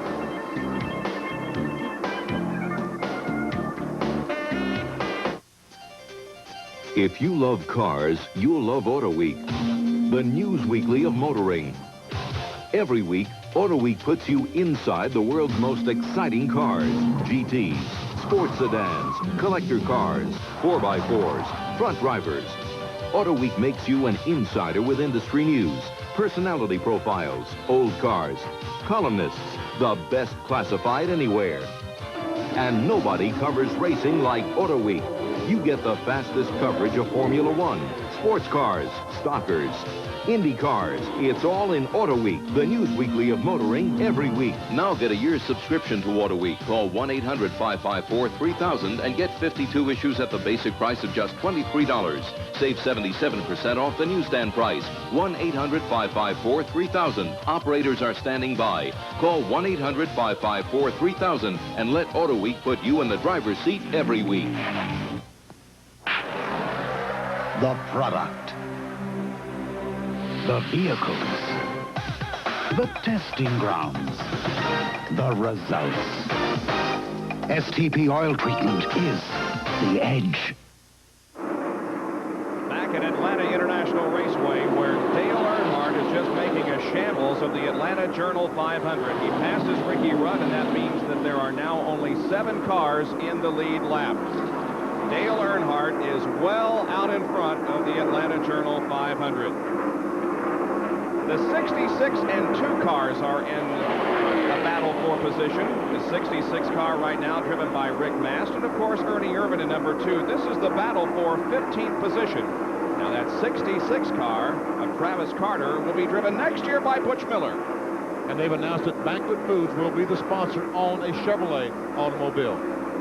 Got to be a great break for Butch Miller, who has performed so well in ASA and has driven in a few Winston Cup races. And his crew chief is going to come with him. Travis Carter is going to take the team manager thing. His crew chief will come with him. And there is Mark Martin in number 6, who is in 17th position. 1 lap down. Let's move inside with Mark Martin. Now, you remember we talked about the glare. Now, it's relatively cloudy here this afternoon, but let's find out how bad the glare is as we ride with Mark Martin. So far, so good. Not any glare at all going in turn 3. Just a little bit of a dirty windshield. But this afternoon, if the clouds go away with that dirty windshield, it's going to be almost impossible to see. But it seems your eyes sort of adjust to that dirt as it builds up on the windshield. Vinny, I remember running dirt tracks back then, and it'd get to where people after the race say, "How in the world could you see anything through that windshield?" And you know, you were seeing all the time. I guess your eyes just adjust to it to some degree. Ricky Rudd is in the pits. Bill Elliott has gone back out on the racetrack to update his fans. Rudd was just before Dale Earnhardt lapped him, was running in the lead lap, but now he is going at least another lap down. Bill Elliott, as we said, had gone back out, but he's running very slowly on the track again, apparently headed back into the pit area. Indeed he is. He's just entering pit road right now with a very slow race car. Ricky Rudd pulls back out onto the racetrack. And here comes Elliott, not down pit road, but instead behind the wall. So What a difference a year makes for Bill Elliott, who last year at this time won the Winston Cup Championship. He came into this race this year in 5th position in the points and has been having trouble all race long. Here's Rob Barroso and Derry Cope wheel to wheel off of corner number 4. Your Busch Grand National champion in number 20. Who next year will have a full-time Winston Cup ride, and the number 10 car of Derry Cope, and they are battling for 20th spot. Derry Cope is sponsored by Purelator. They're hopeful that Purelator will come back next year as a sponsor on that Pontiac. And we don't see the sponsor on Rob Moroso's car, but it's going to be Crown Petroleum. And Moroso slows and dips down to the pits coming in turn 3. For Swisher Sweeps, his sponsor on the Busch Grand National Circuit, sponsoring that car here with associate sponsorship from Prestone. Something happened to Dick Trickle. He's slow going in turn 3. Boy, he was our 3rd place car, just having a fantastic race. And he also had a great race here in the spring. Well, the car faltered. It isn't nearly up to speed, but he stays out there. The car looks like it's running on 7 cylinders because he knows that there's nothing they can do in the pits. He'll just stay on the racetrack and get the best he can. And by the way, yes, Dick Trickle was announced yesterday. He is going to drive for Cale Yarborough in 1990, sponsored by Phillips 6060, the Petroleum Cup. We see the backfire now, the exhaust pipe on the 84. Yeah, that car won't last long that way, Benny, when it starts backfiring when you accelerate. No.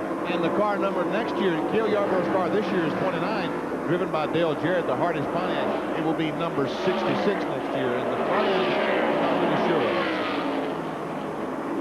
Pontiacs. They will continue to race Pontiacs, yes. Now a lot of smoke coming from the Dick Trickle car as here comes Dale Earnhardt, whose GM Goodwrench Chevrolet is running flawlessly, staying in front on the field with 139 laps in the books. Average speed of the race is 142.688 miles an hour.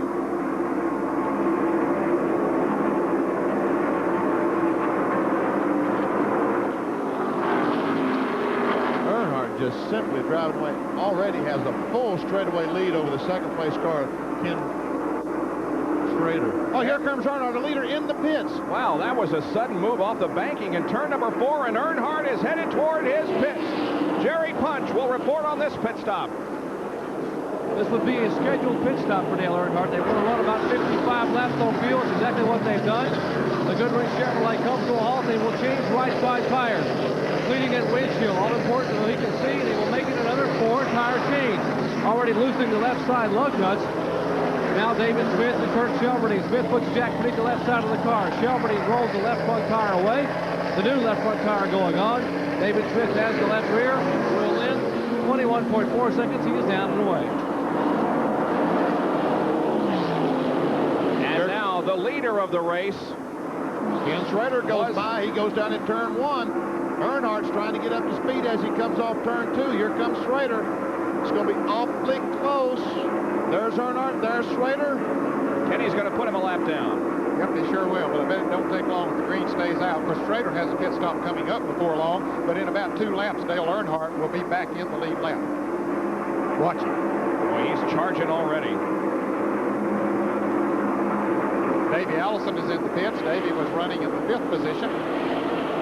One of the cars right side tires. He was one of those on the lead lap. Earnhardt already up on the back bumper of Schrader as they exit turn 2, just 3/4 of a lap later. He looks inside Schrader, or does he? No, he's going to follow him another lap. No, he ain't going to follow him. He'll wait till he gets in that turn. Schrader will go high, and Earnhardt will go under him and right by him. Wow! Dale Earnhardt back on the lead lap. Here's our 4th place car driven by Lake Speed coming in for a routine pit stop. Good run for Lake Speed in the Bullseye Barbecue Sauce Oldsmobile today. He's looking for sponsorship for next year and hoping that he can continue his team. 4 tires. The crew goes around. The jack's going under the car. Lug nuts are already off. These are routine pit stops they're making now during green flag conditions. Schrader will be coming in pretty soon. He's leading the race, but you can see Earnhardt has already put some distance between he and Schrader since he moved around. Of course, the newer tires helps to do that. I mentioned earlier that the tires they have here when they're brand new don't run quite as good, but most of them scuff those tires. So once they put them on there, they are ready to run and run hard. Schrader should be coming in this time. Alan Kowicki in the pits as Michael Waltrip goes back out of the pits in the Country Time Lemonade car. Ken Schrader's crew is ready for him. He's at the end of the backstretch. Now dropping low on the track in turns 3 and 4, getting off the accelerator and bringing the Folger Chevrolet onto pit road. Now, Rusty Wallace just went by Ken Schrader. If the caution flag were to come out right now, Rusty Wallace would get one of his laps down. That's one of his laps back, these down. Jerry Punch is in the Schrader pit. Crew Chief Richard Broom orchestrating the activities here in the Schrader pit, holding up 2 fingers like a general commanding his troops. 2 tires only, he says. 2 tires and we're gone. Left side rubber going on the Schrader machine. David Oliver, Richard Broom with his Volvo crew. Schrader's car. Whoa! Mark Martin comes in and Schrader comes in a near miss as Martin brings his car in for his pit stop. Boy, the second close call of the afternoon on pit road for Mark Martin. And our crew cam on Robin Pemberton as they adjust the wedge on that car. Fuel going in. And away he goes. Mark Martin back out on the racetrack in competition. Sterling Marlin comes in for a pit stop. Sterling had taken over the lead in the Sunoco Oldsmobile before he had to make this stop for right side tires. It looks like maybe they are only going to make right side tire change. And Rusty Wallace is coming in the pits. Jerry Punch is down in the pits. Jerry, call it for us. Rusty Wallace comes in as Sterling Marlin exits, and Rusty really jumps on the binder trying to slow that Pontiac down. Harold Elliott and the crew now. We're going to work on the right side of Rusty Wallace's car. Putting a jack beneath the car. Looks like it will be probably a 2-tire change only. They are checking the left side tires, looking at them very closely. Jimmy Maycar and the crew now having completed work on the right side. Second can of fuel in. Wallace's car is down and away. The strategy did not work. They changed 2 tires so they could hopefully save a lap against Earnhardt. It did not work because there goes Earnhardt by Rusty, now 2 laps down. There was a near miss in the pits again for Mark Martin. Let's show it once again. Ken Schrader was pulling out as Mark was coming in. Schrader got his service completed and headed out of the pits, and we'll see Mark Martin diving in front of him. And boy, that was close. That was awfully close. But there's nothing you can do. You're trying to lead as fast as you can. You're trying to get there as fast as you can. Let's go down to Dick Berggren, who's with Dick Trickle, who ran very well in the race for a while. Well, you really started well here in the spring with a 3rd place finish. It looked like you were going to have another top 5 finish, but you're in the garage. What happened? Well, you know, we broke a valve or something went wrong in the top end of the motor, and, you know, it hurts the motor enough where they can't fix it. But we're just proud to, you know, run good enough to stay up with these boys, and, you know, hopefully we got a little season off here. We did run good. We didn't get a good finish, but, you know, Jimmy had the car real close. We had a little bit left yet because we were a little bit tight, and we were going to loosen up as the day went along. I think it's the Stabola Brothers, Miller High Life Buick, you know, it's the AC Buckle, everything else. Jerry Punch, Kenny Schrader coming in for a pit stop. He just made a stop, Dick. We're Richard Broom. Richard, you just made a pit stop left side tires, but now you have another problem. Well, we got a vibration, and I don't know exactly what it is, but if it don't get any worse, we're going to leave him out. So you think you'll have to come back in possibly an unscheduled stop? There's a possibility. I don't know. We're just riding it out to see what we got. Richard Broom, the crew chief for Kenny Schrader. They cannot believe the misfortune they have had today, and believe it, they're still on the lead left, running pretty well, but a serious vibration now on the left side of that car. Schrader plagued with that vibration throughout the race. Dick Trickle, by the way, 48 years old, will undoubtedly be the 1989 Winston Cup Rookie of the Year. We'll be right back.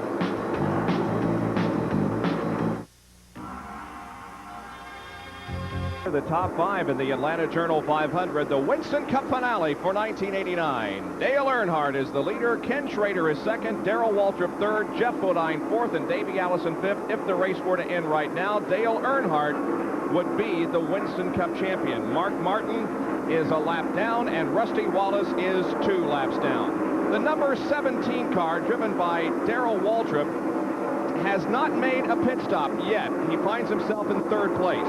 And he was a lap down before the others started making their green flag pit stops, but I think he's about to come in right now, Bob Jenkins, so he'll probably go down a lap again. We see him on the inside of the track. He is coming into the pits.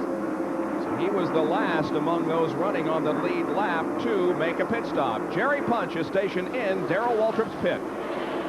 Darrell Waltrip, a three-time winner here at Atlanta Raceway, brings his Tide Chevrolet on the pit road. The same car he won with them at Charlotte Motor Speedway earlier in the year. They are running here at Atlanta. The crew going to work on the right side, cleaning what looks to be a very greasy, dirty windshield, scraping the dirt and trees from the grill. Eddie Dickerson has the right front tire. Hammond watching the gas man. Now Jeff Hammond puts the gas. A little over 12 seconds as he is down and away.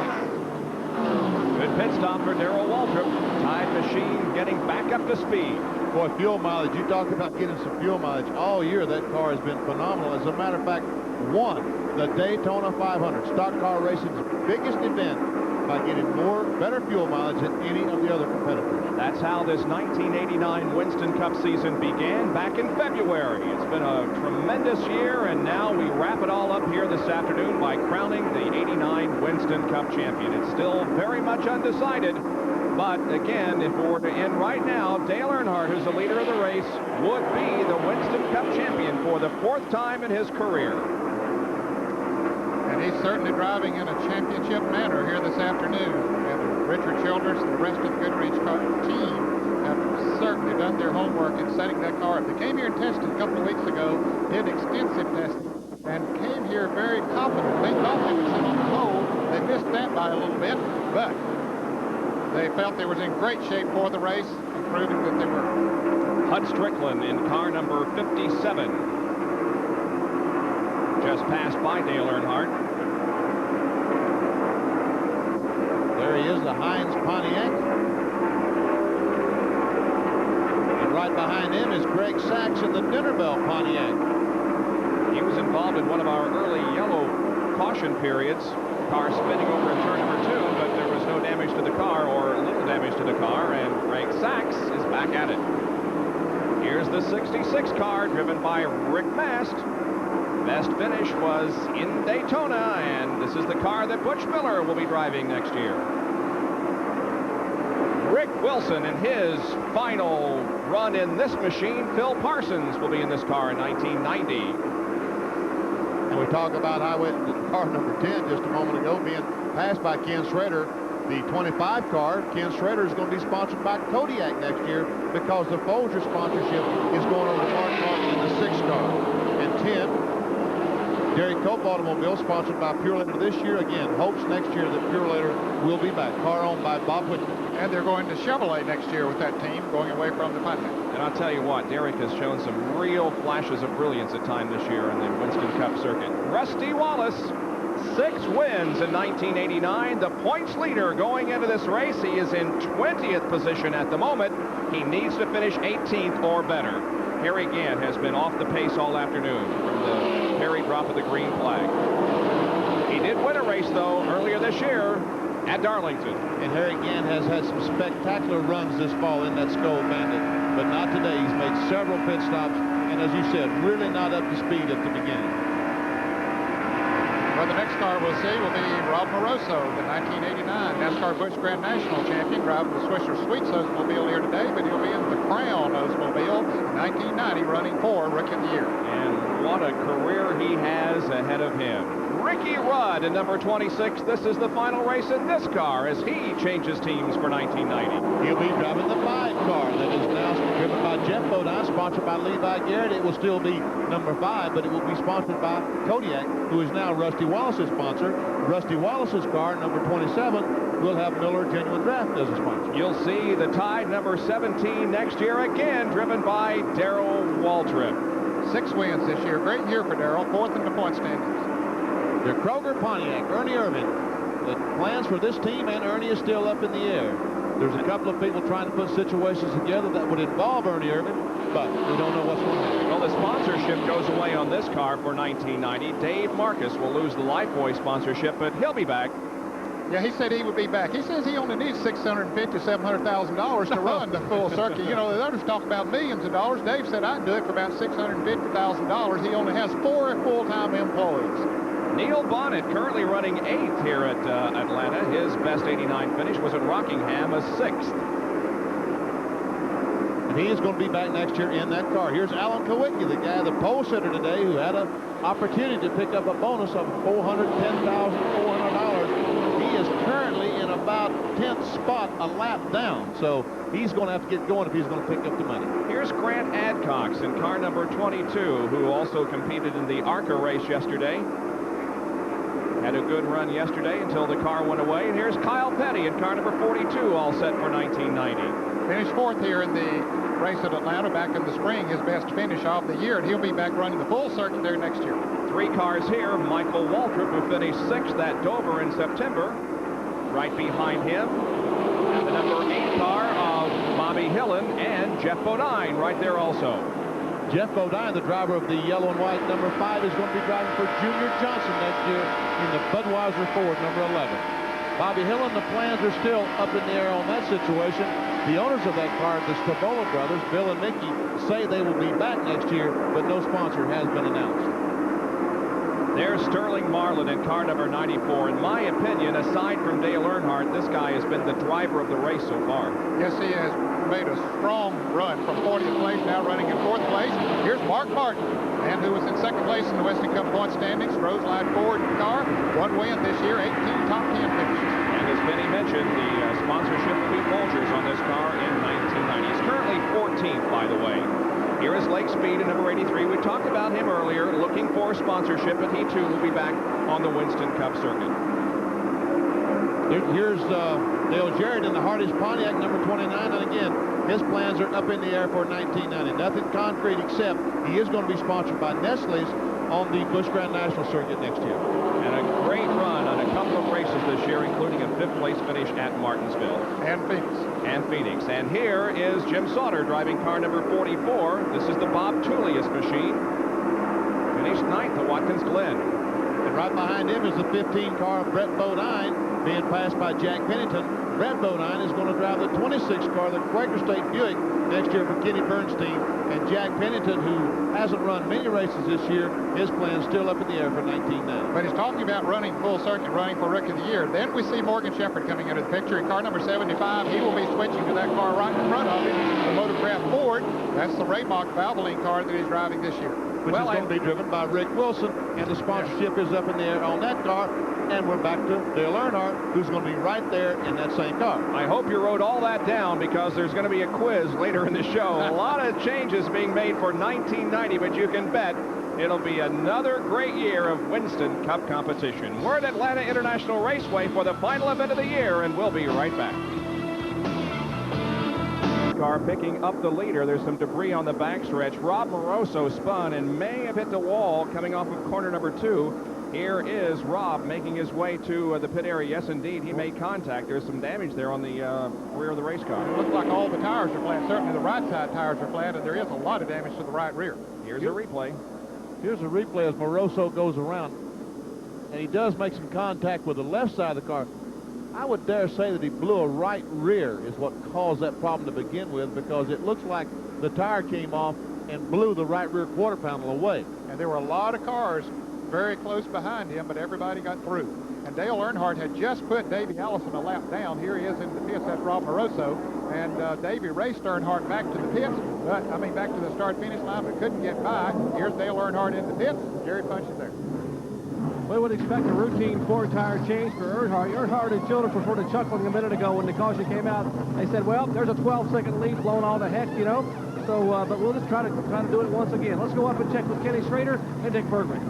Jerry, he's going to do the same thing as everybody else on pit road. He's going to take on 4 tires. A few cars have stayed on the racetrack, but all the leaders are in right now. Schrader's right side tires are down. Earnhardt, meanwhile, is already gone before Schrader even gets to the left side of the car. Shows you what kind of an advantage that Earnhardt had. Jerry's with Rusty Wallace. Jerry? They are putting the finishing touches on the 4-tire stop for Wallace. His left side tire is now going on. Likewise, they are working on the Martin Martin car in front of the Rusty Wallace machine. Now left side tire is going on Martin Martin as he is pitting just behind the car of Jeff Bodine. Martin's car getting left side tire. Bodine is down the way. Kyle Petty and most of the field now making their move down pit road. Well, another busy pit road here with a lot of stops being made. Bobby Hillen almost with a collision here in front of us as we watch Rusty Wallace catch up to the field on the backstretch. Well, there's a lot of difference between the race cars that we see competing on Sunday afternoons in Winston Cup competition and those that you drive on the highway. More information on that. Here's one of our ESPN track facts.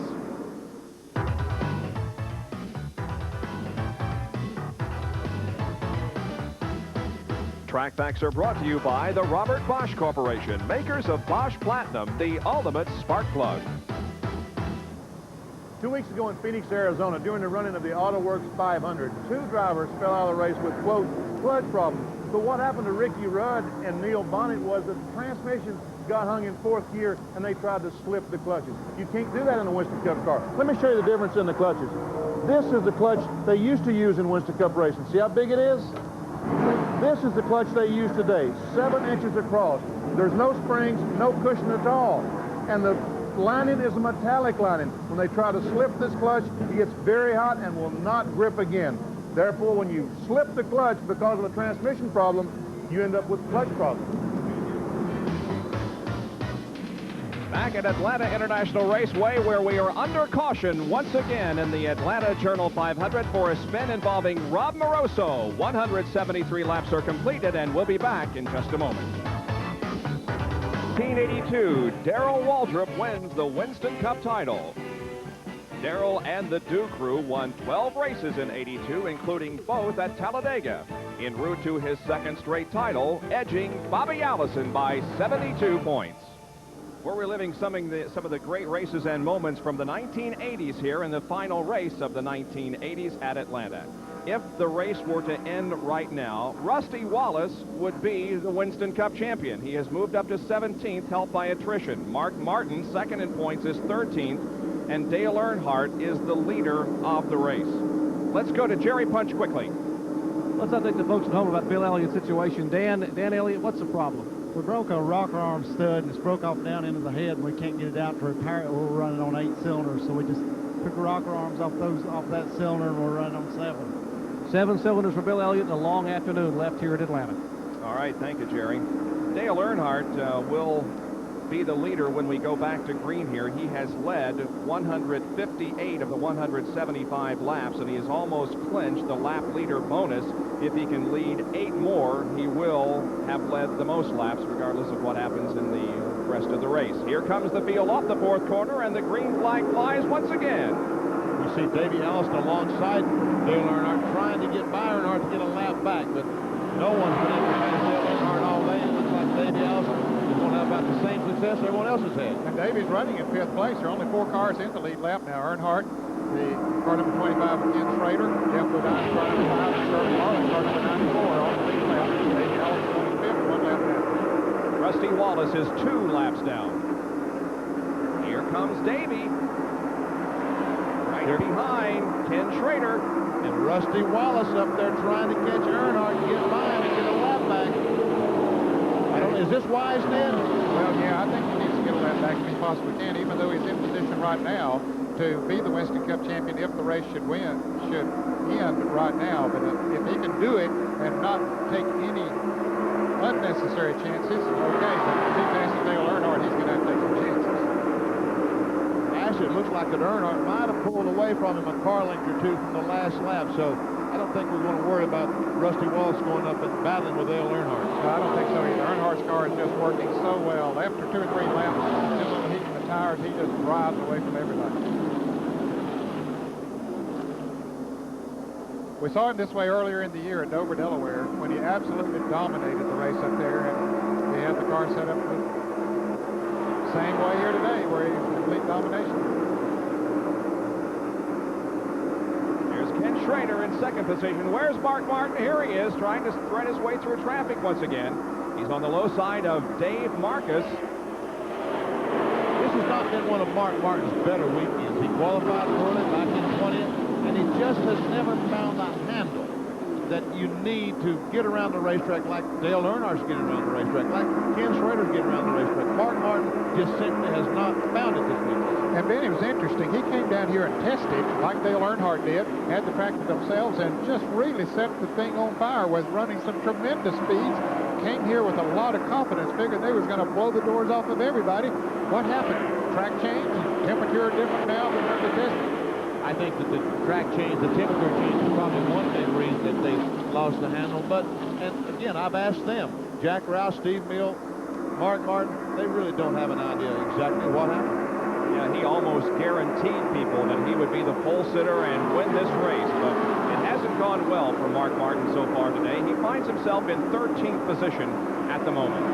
There's Alan Kulwicki racing to the high side of Kyle Petty as they come off of corner number 4. Alan Kulwicki is a lap down in 12th position. And it looks as if the chances of him winning the Unocal money are pretty slim at this point. He's got to get the lap back, but I think one of the important things that we have to mention is this Unocal money is going to roll over until 1990. Boy, that will be exciting when we go to Daytona for the Daytona 500. Be worth $212,800 in Daytona. Boy, look at this. But at least the bonus that the folks here at the Atlanta Speedway won't roll over, so as you mentioned, it'll be 200. How many? 212,800. Oh, Wicky's sideways. Almost takes Derek Cope with him. Oh, man. And Mark Martin, I know he had to hold his breath on that situation. You can bet that's right. Now here comes Bobby Hillin alongside Mark Martin, driving by him with ease. And Bobby Hillin goes by the 71 car, driven by Dave Marcus. They're trying to get by. Let's take a look at that again. Now watch this. You remember when I talked about the car going in the corner with a car on the outside of it? Look what happens when you don't have that air up there. The car just simply goes sideways. When there's another car there, it's very dangerous in Atlanta.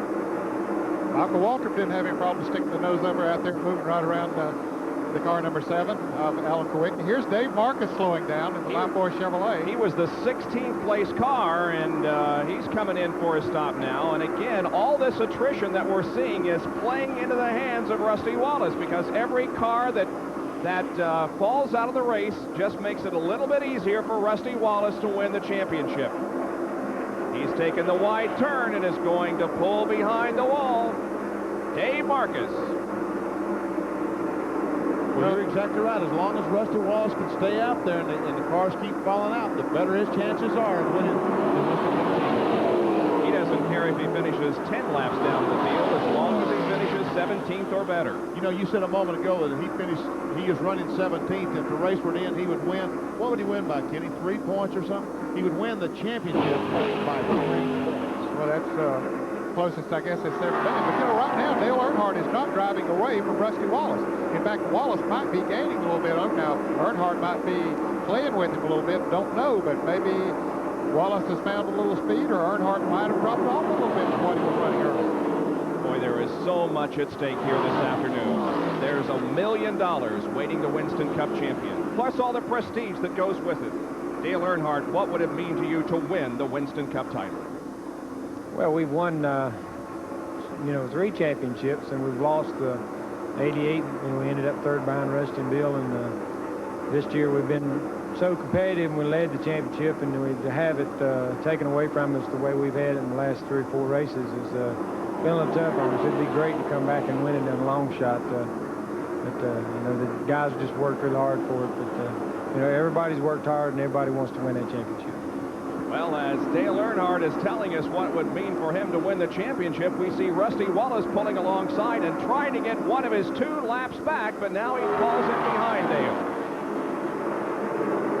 Ken Schrader is not too far behind those 2 cars. Ken running in 2nd place. Of course, Rusty Wallace 2 laps down, trying to get in position to be just 1 lap down. Remember the last time we saw him racing this way at Rockingham? Boy, you just got to hold your breath here while these 2 are running together, you know it. Jerry, you've been down in Earnhardt's pit. Is he having a problem? Apparently a very minimal problem right now. Carl Richard Childers told me that Dale says this set of tires they put on the car has cut the car very, very loose. He cannot run the car on the bottom of the racetrack. Therefore, the primary area where he had everyone covered before was in the turns. And if you got them covered the turns in Atlanta, you got them covered because this track is 1 mile of turns and only a half a mile of straightaways. That's where Rusty Wallace is now making up some ground, trying to go by like he just did last lap. And he has successfully done so. And now Rusty Wallace is 1 lap down instead of 2 as he was able to pass Dale Earnhardt. Our Napa race summary. Dale Earnhardt leads, has led 168 of the 185 laps. The average speed 142.487. 6 leaders, 12 lead changes, 4 caution periods, a total of 18 laps, and 4 cars are on the lead lap. Those that have led a lap include Dale Earnhardt, Ken Schrader, Davey Allison, Dick Trickle, A.J. Foyt, Ricky Rudd. Those that are out of competition include Rodney Combs, Terry Labonte, Mickey Gibbs, Phil Parsons, Jimmy Spencer, Ken Reagan, A.J. Foyt, Dick Trickle, and Rob Moroso. And so Dale Earnhardt continues to lead the Atlanta Journal 500 with Ken Schrader at number 25 running in second spot. Back in a moment.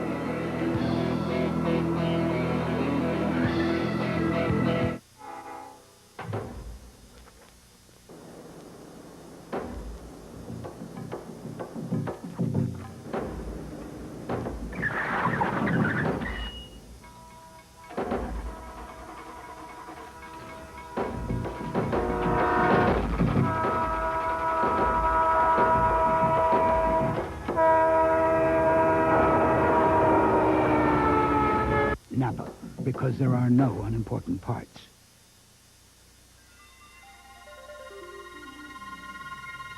If you own a computer, here's how to get the most out of it without buying lots of expensive software. Get ready to write down a phone number and watch this.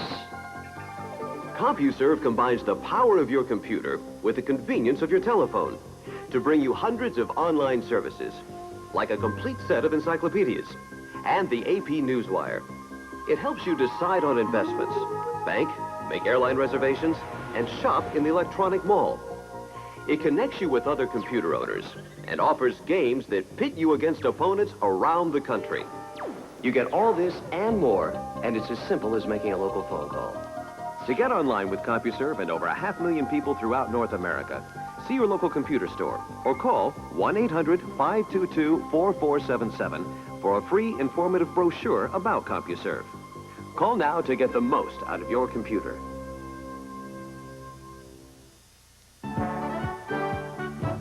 '83, the final race of the year at Riverside. Bill Elliott in car number 9 charges past our own Benny Parsons in turn number 9 at Riverside to take the lead late in the race. Moments later, the rain, which had threatened all day, began to fall, and the race ends under caution with Elliott taking his first Winston Cup victory after finishing second 8 times. The Winston Cup title goes to Bobby Allison, his first and only championship. Another memorable moment, and coming up at 4:30 Eastern Time here on ESPN, World Cup Soccer, USA versus Trinidad and Tobago. So be sure to be with us for that at 4:30 this afternoon here on ESPN, and then settle back tonight at 8 o'clock for some NFL action. The New York Jets against the Indianapolis Colts in the Hoosier Dome. That's at 8 o'clock tonight Eastern Time here on ESPN. Well, the leader is Dale Earnhardt in car number 3. The 27 car of Rusty Wallace is ahead of Dale on the racetrack, but Rusty is 1 lap down in 16th position. And if the race were to end right now, Rusty Wallace would be the Winston Cup champion because he only has to finish 18th or better. We watch Rusty Wallace. There we see him. Rusty Wallace running 16th. Mark Martin 10th, and Dale Earnhardt is leading the race. We saw Rusty Wallace blow by Earnhardt just a moment ago. Dale Earnhardt has changed his line around the racetrack. You see, he's running higher on the racetrack than he was before. He's getting a better grip up there, and he's coming back up on Rusty Wallace. Another piece of information there in the graphic we just showed you, 10 cars out of the race. Very important because the more cars that fall out, the easier it is for Rusty to win the title. Darrell Waltrip in car number 17 is 1 lap down, and his brother is just ahead of him in the yellow number 30 car. Michael is and Darrell are battling for 7th position. And here comes Alan Kowicki in car number 7. He's also in this fight. Yeah, he wanted to get in on that brother act or sort of split him up a little bit there. He moves around Darrell. That was for position as he moved around the Tide Chevrolet.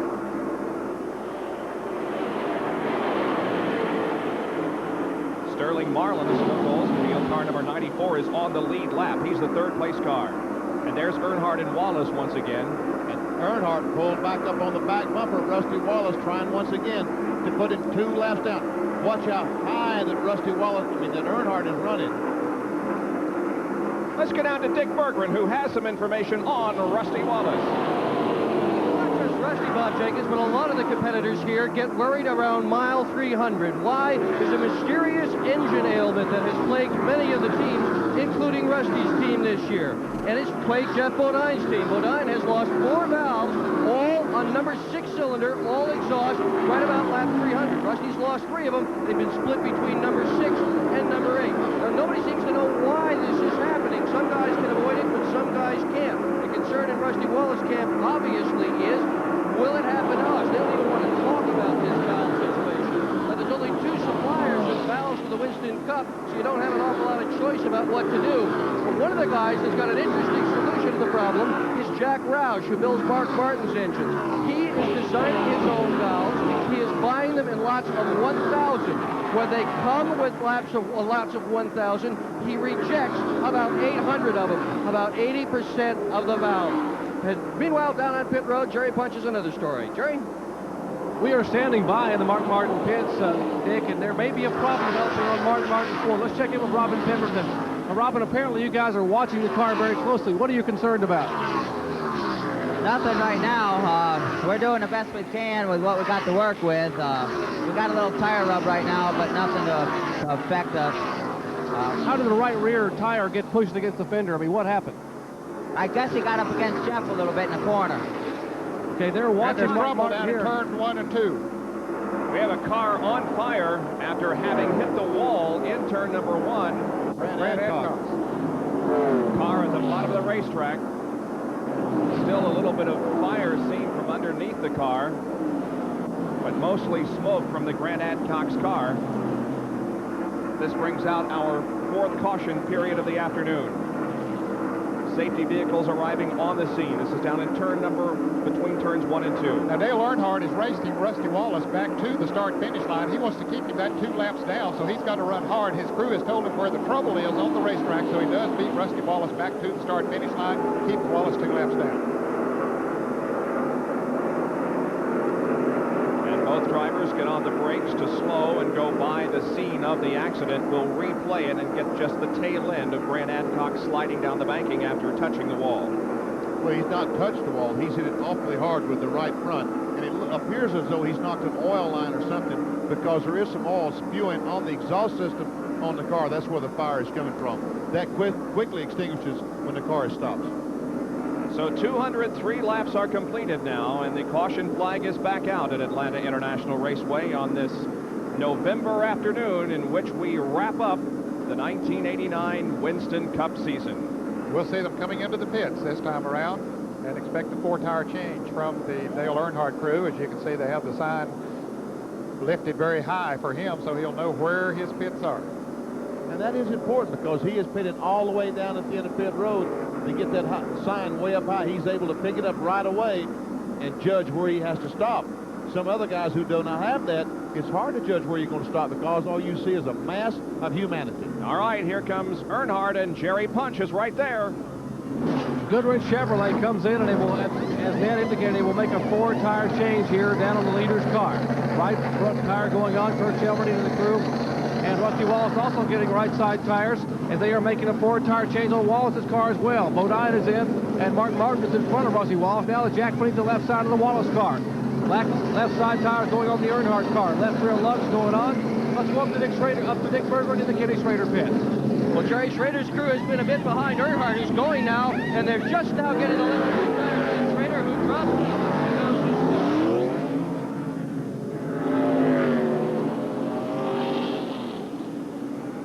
Another busy pit road as the drivers complete their work and move back out onto the racetrack. And Dale Earnhardt will assume command once again of the Atlanta Journal 500. We'll be back with more right after these messages. In 10th position as we get set to go back to green. He is make that 7th position 1 lap down to the field.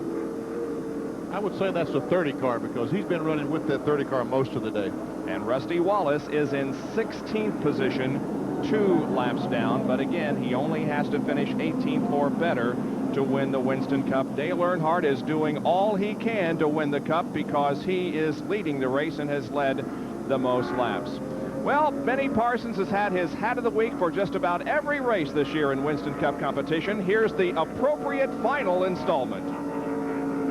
This afternoon about 5 o'clock, there's going to be a race car driver's dream come true. He's going to be presented a check for $1 million. But I guess the most important thing is Miss Winston, Sandy Fix, is going to present a trophy that says 1989 Winston Cup champion. Which one will it be? Dale Earnhardt? Mark Martin? Or Rusty Wallace? The fellow wins the championship, that will be the Hat of the Week. The other two guys, it will be a collector's item.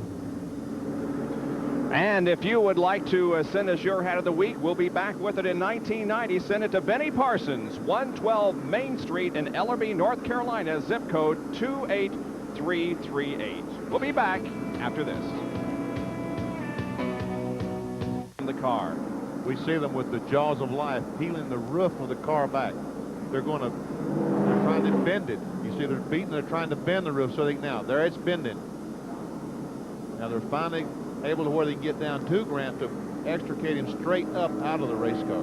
It's very difficult to get a race driver out of a stock car because of the fact that there is a cover over his head, and so this certainly is no indication of the seriousness of the accident. We have no word at the moment on the condition of Grant Adcox.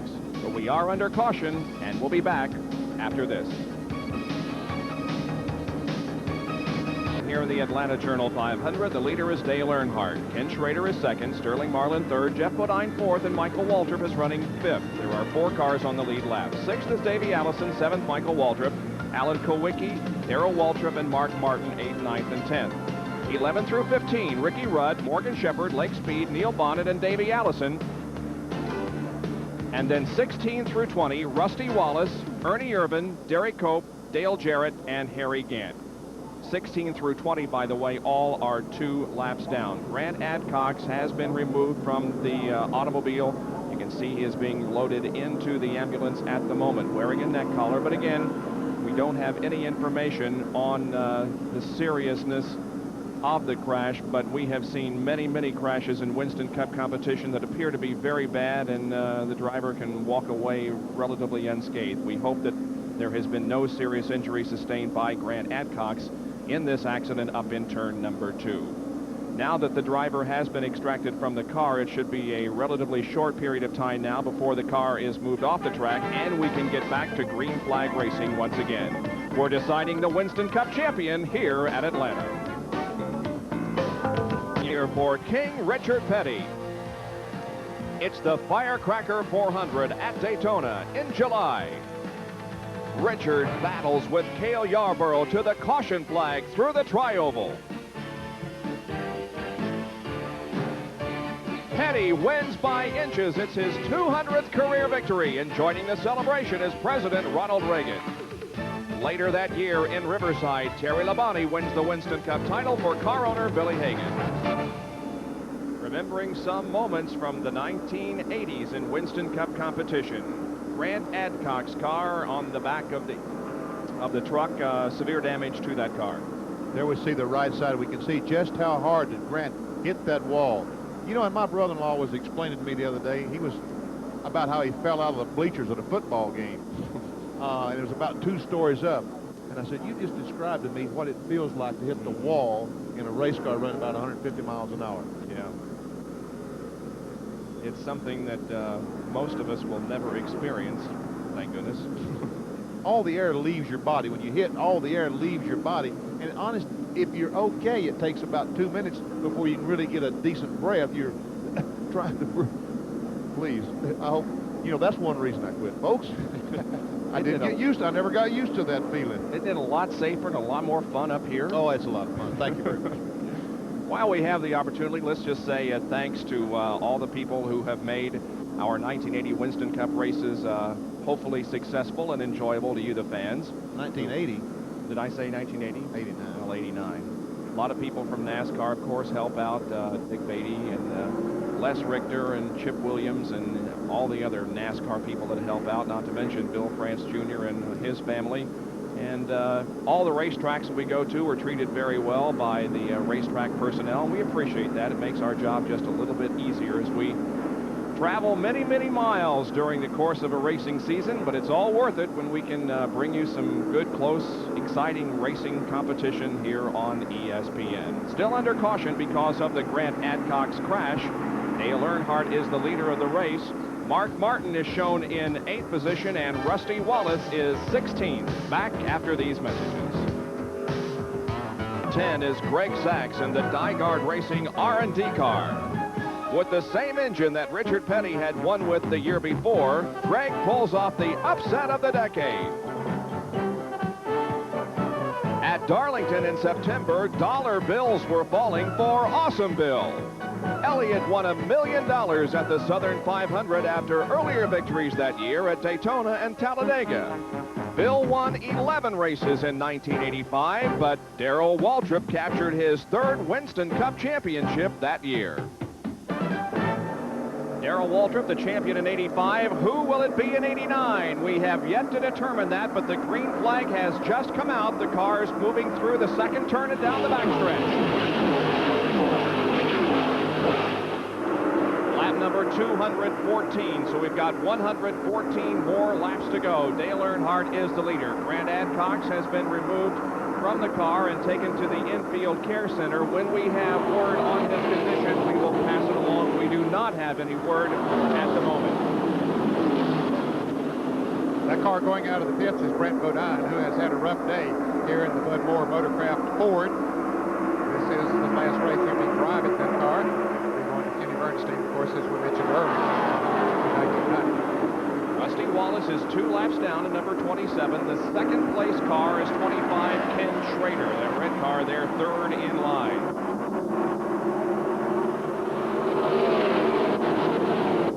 Despite that vibration problem that Schrader has experienced all day, he has still been very competitive. The number 66 car of Rick Mast showing a lot of smoke from the back of that car. And again, each one that falls out makes the chore of Rusty Wallace in winning this championship just a little bit easier. Mast brings the car off the track onto the apron. We do not see a caution flag at the moment. Car is moving slowly down the backstretch. The leaders go by, and NASCAR chooses not to throw the caution flag. I think he got it down out of the racing groove pretty quickly, so everything should be okay as far as the racing surface is concerned. Yes, that's right. Well, watch the action on the track. Bill Elliott comes in, and here is Darrell Waltrip slowing in the Tide machine. What did Dick Berggren say about the mystery of the 300-mile mark? Oh, man, we've been 25 miles, and all of a sudden 2 cars in the last lap slowing dramatically. Rick Mast out of the race, and Darrell Waltrip looks like he could possibly be on 7th place. He was running 9th when this problem occurred and now is losing spots rapidly. There goes Richard Petty by on the outside. Yeah, that engine is definitely not performing up to its earlier way of doing it. Darrell Waltrip, 4th in the point standings coming into this race, has won 6 times in Winston Cup competition in 1989. Dick Berggren, what's the problem down there?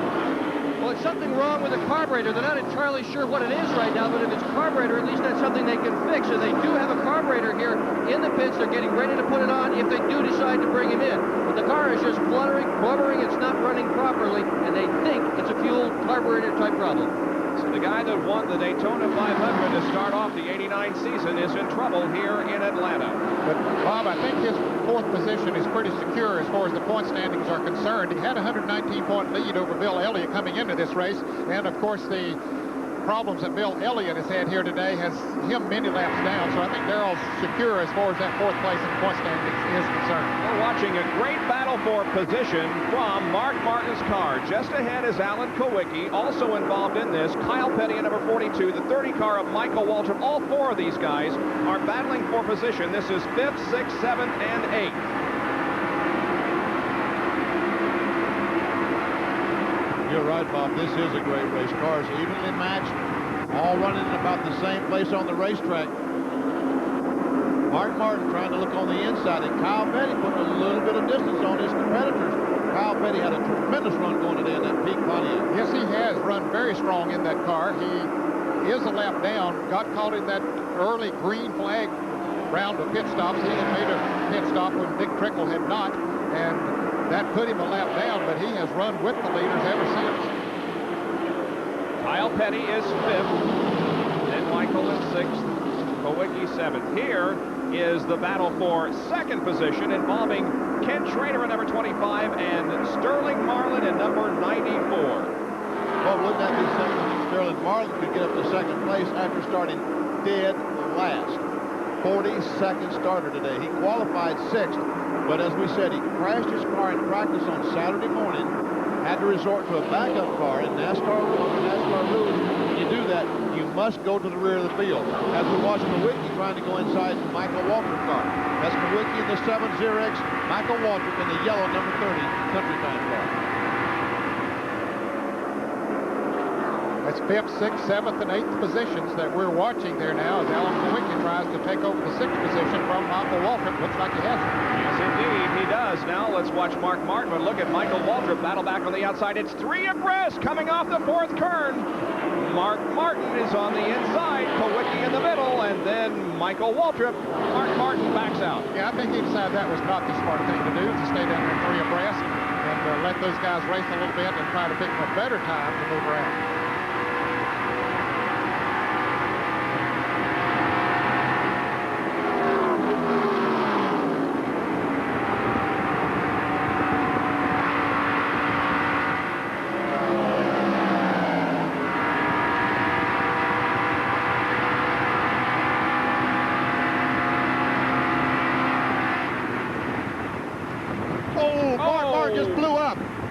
Boy, did he blow. Look at the flame coming from the back of the number 6 car, and this is the view from inside. This is what Mark sees or can't see. He can't see it. He's got the car stopped, though, at the bottom of the racetrack in turn number 2. Boy, just a huge explosion from that number 6 car. And there is Mark Martin climbing out. We're glad to see that. He's okay. You just saw a few minutes ago how those fire suits can help save a driver's life, and now look at the flames around the number 6 car. Yeah, and it might even be inside right now. That car, it's certainly in the driver area. Let's watch it again as it goes into turn 1. Just as he backs off the gasoline, that car explodes. The engine explodes. It breaks a connecting rod, a crankshaft, something like that. It breaks a hole in the oil pan. The oil comes out, gets on the exhaust system, and that's the flame that we see. Flames all over the engine. Now, there's probably not coming back inside on Mark Martin because of the floor pan and everything else, but he knows there's fire there, and he stops as quickly as he can. He gets down to the grass, and that's the worst thing that happened to him because... Now, here it is again in real time, and you can see how fast he's going and how quickly things occur. And we see the flames will not come up because the spoiler. Look how the flames is right behind the spoiler. It won't let it go back up on the deck lid and get inside the car. And the leader, Dale Earnhardt, comes in for a pit stop. Jerry Punch is there on lap 226. Dale Earnhardt brings the Goodrich Chevrolet to a halt at the far end of pit row. The routine pit stop for the Goodrich crew, a 4-tire change, cleaning the windshield. Let's go up and check in Kenny Schrader's pit. Same strategy up here, Jerry. This, by the way, is the same car that Schrader won Charlotte with, so it's a very, very good car. Schrader just taking a quick drink with it. Jerry Punch. Left side rubber completing the pit stop for the Goodrich Chevrolet. The car stalls now. He gets it refired. Let's go back up to Dick Berggren. They're still working on it up here, Jerry. They're still trying to get the left side tires on. Finally, there goes Schrader out with a peel of rubber off the Schrader moves back out. Jeff Bodine pulls out just behind Ken. And we look at the inside of Mark Martin's car. The fire extinguisher has gone off. You can see that there's a lot of that substance powder in there. The powder that they use in that. And Mark Martin now will finish third in the 1989 Winston Cup point standings. He was only 1 point ahead of Dale Earnhardt coming into this race, and as a result of going out, regardless of what happens to Earnhardt from here on out, he will be finished third. The Winston Cup Championship hopes are gone for Jack Roush, but still a smile from his face. He has nothing to be ashamed of because this team has made a great leap forward in 1989. But there you can see from our in-car camera the remains of the Stroh Light Ford. And you know, Dick Berggren made a point earlier today about gear and RPMs, what Mark Martin had to do. And the RPMs, if they turned that Stroh Light Ford today, like 8,500, that's a bunch of RPMs. It did not take it today. Darrell Waltrip comes in for a pit stop. Let's go to Dick Berggren. This is going to be a long pit stop because they're going to change the carburetor on this one. And just before Waltrip came in, Jeff Hammond summoned his team, much as a quarterback would summon his team before a major play. He got them in a circle all around him, and he told everybody what they're to do. And if you can see this, there's about 6 wrenches on this carburetor right now. There's 4 different guys, 5 different men working on it right now, trying to get this carburetor changed. One other man wiping the windshield. It's going to be a long pit stop for Darrell Waltrip. He's likely to go down the lap. Jerry Punch is with Jack Roush in the pit. Jerry?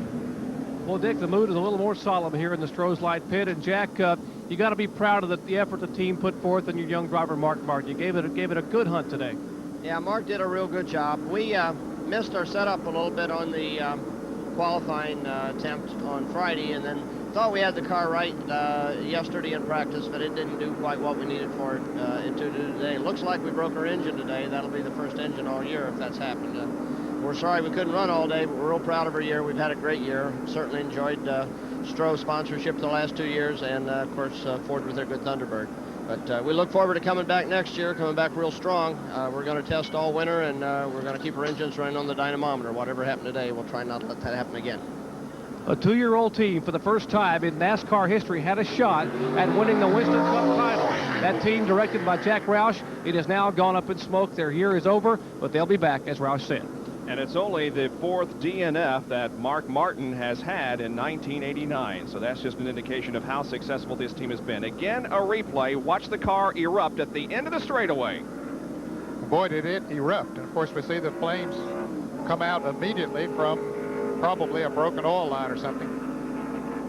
Now let's watch it from the in-car camera, and we'll listen also.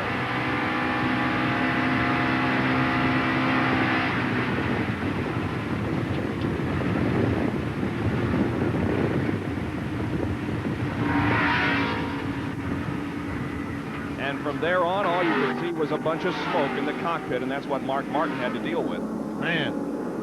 And Bob, $105,000 difference in second and third in the Winston Cup point bonus at the end of the year, and $50,000 difference in the Unocal point money. So that was $155,000 just in bonus money that we saw go out the window there. That was a very expensive incident. Look, Darrell Waltrip has changed his carburetor already and back on the racetrack. Let's go to Dick Berggren, who has the carburetor. Yeah, here's the offending carburetor. Benny Parsons, you can kind of see what happens. You sort of push the throttle on this thing and watch it. You only got 2 of them that are opening up, and that's the problem. He was running on half the carburetor, not the whole thing. These are very complicated pieces of equipment. The wonder is not that one fails. The wonder is that they work all the time as well as they do. You know, I was going to say, when you reported earlier, Dick, that it was a carburetor problem, I was going to say I think those guys are searching for another problem because carburetors are bulletproof. You never really and truly hear that much of a carburetor problem, but this time you were exactly, Darrell Waltrip was exactly right. A carburetor only working on 2 instead of 4 barrels. Darrell moves back into the pit area, however, as Mark Martin's very badly burned Stroh's Light Ford car number 6 is on the back of a hook. We'll be back to Atlanta right after this.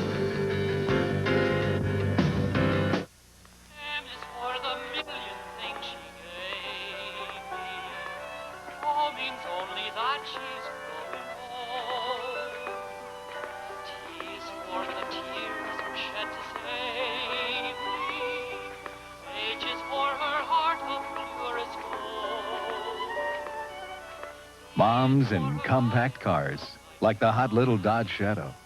Somehow, they aren't making them like they used to. Pronto, the fastest growing name in auto parts today. Pronto, featuring quality auto parts at lower prices. Cars aren't cheap. Never have been. That's why I never take shortcuts with cheap oil and air filters. Give me AC filters every time. AC filters match the original specs on my cars like a nut on a bolt. When you need to know about auto parts, ask the pro at Pronto. 1986, another year of first-time winners. Rusty Wallace captures his first at the Valleydale Meets 500 at Bristol, Tennessee. Bobby Hillin becomes the youngest winner in the modern NASCAR era with a victory at Talladega. Kyle Petty takes his first checkered at Richmond. Dale Earnhardt won his second Winston Cup championship. Grant Adcox is being airlifted to an Atlanta hospital. He has suffered injuries in a crash up in turn number 2. He has been treated at the Infield Medical Center, and now he is being airlifted to the hospital. We have no specific word on his injuries or his exact condition. All that we do know is that he is being airlifted from the racetrack to a hospital. Our hopes and our prayers are with Grant Adcox. And we saw the Bill Elliott truck sitting behind the helicopter there. And speaking of hospitals, their mother, Mildred, Bill and Dan and Ernie Elliott's mother, Mildred, has been in the hospital, and certainly want to wish her the best, and she is still in the hospital in Atlanta. Grant Adcox, 39 years old, from Chattanooga, Tennessee. Star in ARCA competition, especially on the super speedways. He has 8 career wins on super speedways in ARCA competition. Here's the green flag, and the race resumes once again. And if the race were to end right now as we go back to green, Rusty Wallace would win the championship. He's still 2 laps down, but he is high enough in the standings to win the Cup. Well, this is not 2 laps down now, Bob. He just moved around Dale Earnhardt. This is from Harry Gant's bumper cam.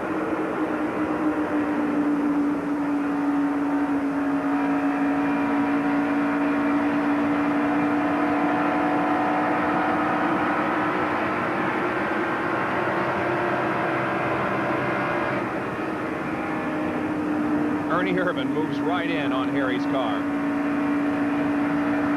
It's Bobby Hillin Jr. in the other Miller car.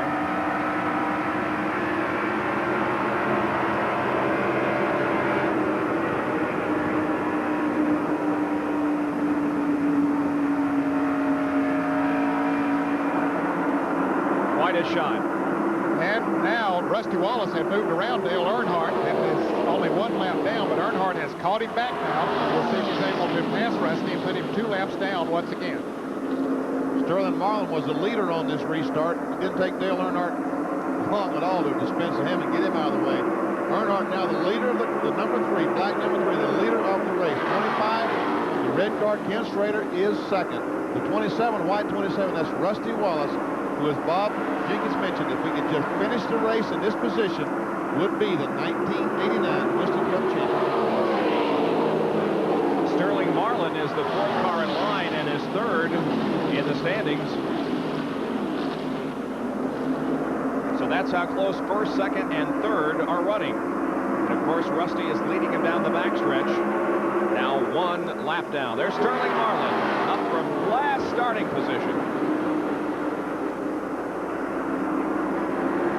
The other car on the lead lap besides these 3, Jeff Bodine, he's 4th. And there he is behind Sterling Marlin, not too far. The yellow and white automobile, that's Jeff Bodine. That looks like Darrell Walton behind him. That's not. That's Derek Cope in the Pure Leather Pontiac. We're inside Jeff Bodine's car as he chases down Sterling Marlin. You can see he has the tinted windshield on the right of his car and also at the upper part of the windshield. There's a big difference, even with as cloudy as it is, there's a big difference in visibility between the shaded side and the clear side. Yeah, they really didn't need it today, but they didn't know that when they started this race, and they knew how treacherous it was. Look here for the lead. Schrader going by Dale Earnhardt. Ken Schrader takes over the lead from Dale Earnhardt. Here comes Dale battling back on the outside.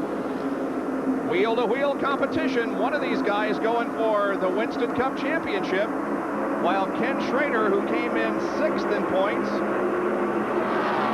71 behind Bill Elliott. And he might be able to pick that up today and move into the 5th position. Rusty Wallace is in 15th, so he has a 3-position pad at the moment. There are 90 laps to go. Boy, you can bet that he would like to have a lot more than that, because we still, as you indicated, have a lot of racing left this afternoon. Mark Martin, who came into this race as the 3rd driver eligible for the Winston Cup, his hopes are over. He exploded an engine and caught fire and dropped out of the race just a few laps ago. Dale Earnhardt's car is not nearly as dominant right now as it has been earlier on, as Ken Schrader once again tries to take the front spot away. Earnhardt has a problem, Ned. I don't think the car's handling as well in the turns, Benny, as it did earlier. You see Schrader able to pull him coming up off of the turn. Earnhardt's car is not getting through the turns like it did earlier in the race. Just a great battle for the lead here between Schrader and Dale Earnhardt. First one will lead, then the other. Probably the set of tires he has on now are a little mismatched or something and not handling quite as well. Now here are the cars that are out of the race. Very significant for the determination of the Winston Cup champion. Ken Schrader trying awfully hard to get that lead away from Earnhardt, just will not let go. Earnhardt feels like that as soon as the tires get hot, that high groove that he's running will be able to come in. He could be able to lead the race, but he's waiting on the tires. Jerry Punch is down in the Earnhardt pits. Does he have a problem, Jerry? What Childress is telling me, who's the car owner, Richard Childress, is saying is they're getting a lot of inconsistencies here. They put the same stagger on the car every single pit stop, but one pit stop, the car will be very tight. The next pit stop will be very, very loose. So apparently the temperature is fluctuating considerably here. It's probably dropped some 20 degrees since the race began, and certainly it's overcast, so that may have something to do with it, but they really can't explain it. The car right now is indeed a little bit loose. He's trying to be very careful. He is keeping an eye on Rusty Wallace in front of him, another eye on Kenny Schrader behind him, so he's got his hands full right now with a loose race car. But if anybody can drive a car under that condition, it's Dale Earnhardt. He can take a ill-handling race car, not that it's that ill, but it's not as good as it was earlier, and do more with it than anyone I've seen. There we see Neil Bonnet on the inside of Morgan Shepherd going down in turn 1. There is Darrell Waltrip, the Tide Chevrolet, and Davey Allison behind those 3 automobiles. Well, that carburetor put Waltrip on the move again, didn't it? Sure did. And there's Harry Kent, the Skull Bandit, coming up behind. Oh, Earnhardt's going by Rusty Wallace, trying to put him 2 laps down. And he passes. So now Rusty goes again 2 laps down. I don't know. I think maybe that Rusty would have put up a bigger fight had this been anything but the championship deciding race. Yeah, you're probably right. He didn't fight it that much, although his car is not working as well as we have seen that Pontiac. You know, Barry Dodson is exactly right. When he said that they was going to run this race with calculated aggression, you know, I think that's exactly why they run the race today. They have run hard, but yet not taking that chance that they normally would take. Well, Mark Martin will have to wait until 1990 for a Winston Cup championship. Dick Berggren is with him. Well, the most important thing is he's standing here in the garage area. He's able to manage a smile, and you don't seem injured in any way. No, 1990 is going to be a great year. This one's finally over with. What caused the problem? We broke the engine. We really, really ran the thing hard today, and, you know, we were trying to... We went into this thing feeling like we didn't have anything to lose, and we could only gain, and we may as well, you know, we weren't counting points anymore. You know, we had to go into this thing and try to win it and see where the points fell. If we dropped out, that was an okay risk, because we would still wind up 3rd, and that's where we're at. Roll the dice. Yeah, that's what we did. You know, the guys, you know, they've really put a great effort into this thing, and, you know, I want to thank Stroh's Light and Ford Motor Company and Roush. The whole team, they put their heart into this thing this year. And so has this driver, who right now is surrounded by well-wishers in the garage area. All right, our best to Mark Martin in 1990. While we watch this race here for first between Dale Earnhardt and Ken Schrader, Mark mentioned something I want to follow up on. He said, I'm glad this season is over. Both of you guys can speak to completing the whole season, going down to the last race and being eligible for the championship. It's got to be a big relief when the year finally ends. Oh, it's an unbelievable relief.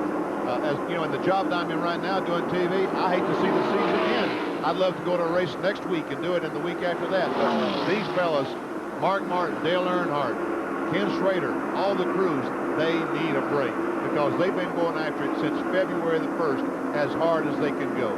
They really, truly need a break. They need some Saturdays and Sundays off to be able to stay home, watch TV, watch a football game, watch some auto racing on ESPN. And Earnhardt's going hunting tonight. We need a commercial break, and that's what we're going to do right now as we continue our live coverage of the Atlanta Journal 500, the final race of the 1989 Winston Cup season. Horrifying crash at Talladega. Bobby Allison cut a tire in the tri-oval near the start-finish line.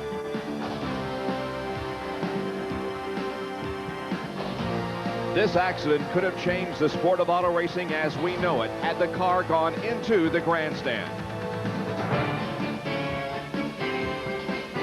Fortunately, the safety cables did their job. Son Davey Allison shook off the thoughts of his father's crash and won that race, his first Winston Cup victory. Dale Earnhardt repeated as Winston Cup champion. Remembering 1987 in Winston Cup competition, and Dale Earnhardt is the leader of this Atlanta Journal 500. He is hoping that he can still pull out the championship here this afternoon, but if the race were to end right now, Rusty Wallace would be the champion because Rusty is running in 15th position, and he only needs to finish 18th or better, regardless of what Dale Earnhardt does, to win the Winston Cup. Here we see Jack Pennington. That lead car, the red and white car, is Derek Cope. The blue number 47 is Jack Pennington. The gold and white car on the outside, Bobby Hillin. And here's Darrell Waltrip, the orange and white car on the inside. Now, Bobby Hillin is running 7th, and Darrell Waltrip is 8th. I'm sorry, that's Kyle Petty in the 42 car and not Jack Pennington. Kyle Petty in the Pete car being passed by Darrell Waltrip. So Kyle Petty obviously has some problems. He has been one of the fastest cars all day. Ricky Rudd is slowing coming off of turn 2 and headed down the backstretch. The Quaker State Buick is definitely off the pace. Ricky running in the 1 lap down in 12th position at the moment. That's Ernie Irvin in the Kroger Pontiac pulling up on the back bumper of Kyle Petty. Ernie currently running in the 17th position. He's 2 laps down. And here comes Ricky Rudd into the pits. Ricky, as Ned said, was running in 12th position, but comes in for a stop. It's a little too early for routine stops, isn't it, guys? Oh, yes, it's much too early. Evidently had a right side tire going down and had to make a pit stop. This is for position as Darrell Waltrip moves around to Bobby Hillin. This is for 6th position. Bobby Hillin in number 8 and Darrell Waltrip in number 17. And Darrell Waltrip's car running extremely good after the change in the carburetor. Yeah, that carburetor might be better than the one he had on it. Yeah. He said, why did we start with this carburetor? But he didn't lose a lap during that. He was 1 lap down already, and they changed that during a caution period, kept him only 1 lap down, and you say, running very strong now.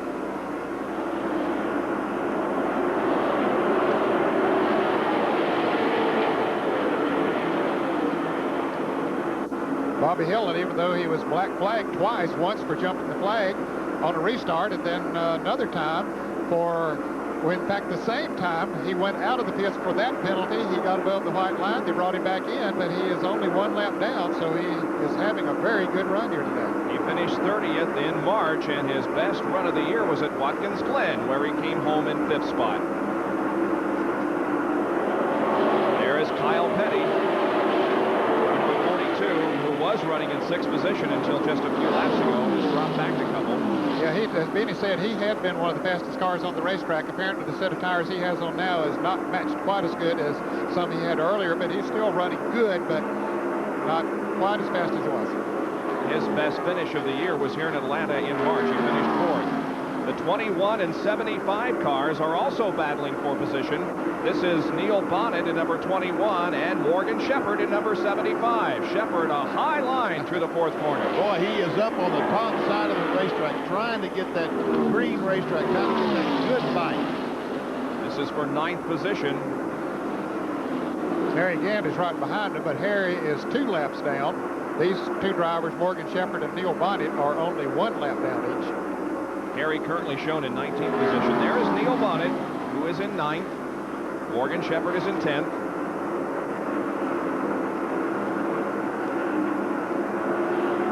Good battle between these two drivers.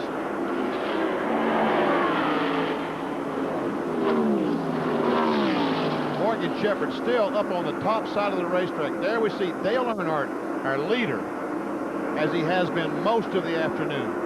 Boy, you can say that again. He has just dominated this race, and that word is overused. Oh, here's Darrell Waltrip passing his brother Michael and taking over 5th spot. Well, Michael said, Mom's going to be mad about this. Well, Darrell really has come up through the field. He was at the back of the pack as far as those that are one lap down, and the drivers from 5th through 13th are one lap down, and Darrell was back in 13th position, and he has come through all of those cars, past every one of them, now running in 5th position. Darrell 5th, Michael 6th, 7th is Hillen. And look at this. Here's a battle for position. This is the 3rd place tussle between Sterling Marlin in 94 and Geoff Bodine in number 5. Bodine has caught Sterling Marlin, tried to pull alongside of him going in turn 3, did get alongside, but on the bottom of the racetrack, not able to get off the corner as well as Sterling Marlin is up on the top side of the racetrack.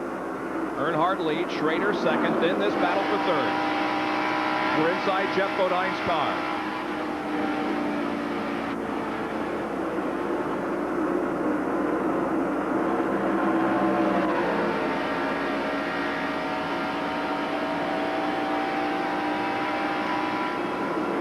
Geoff Bodine, the winner at North Wilkesboro not too long ago, finished 19th here in Atlanta in the spring.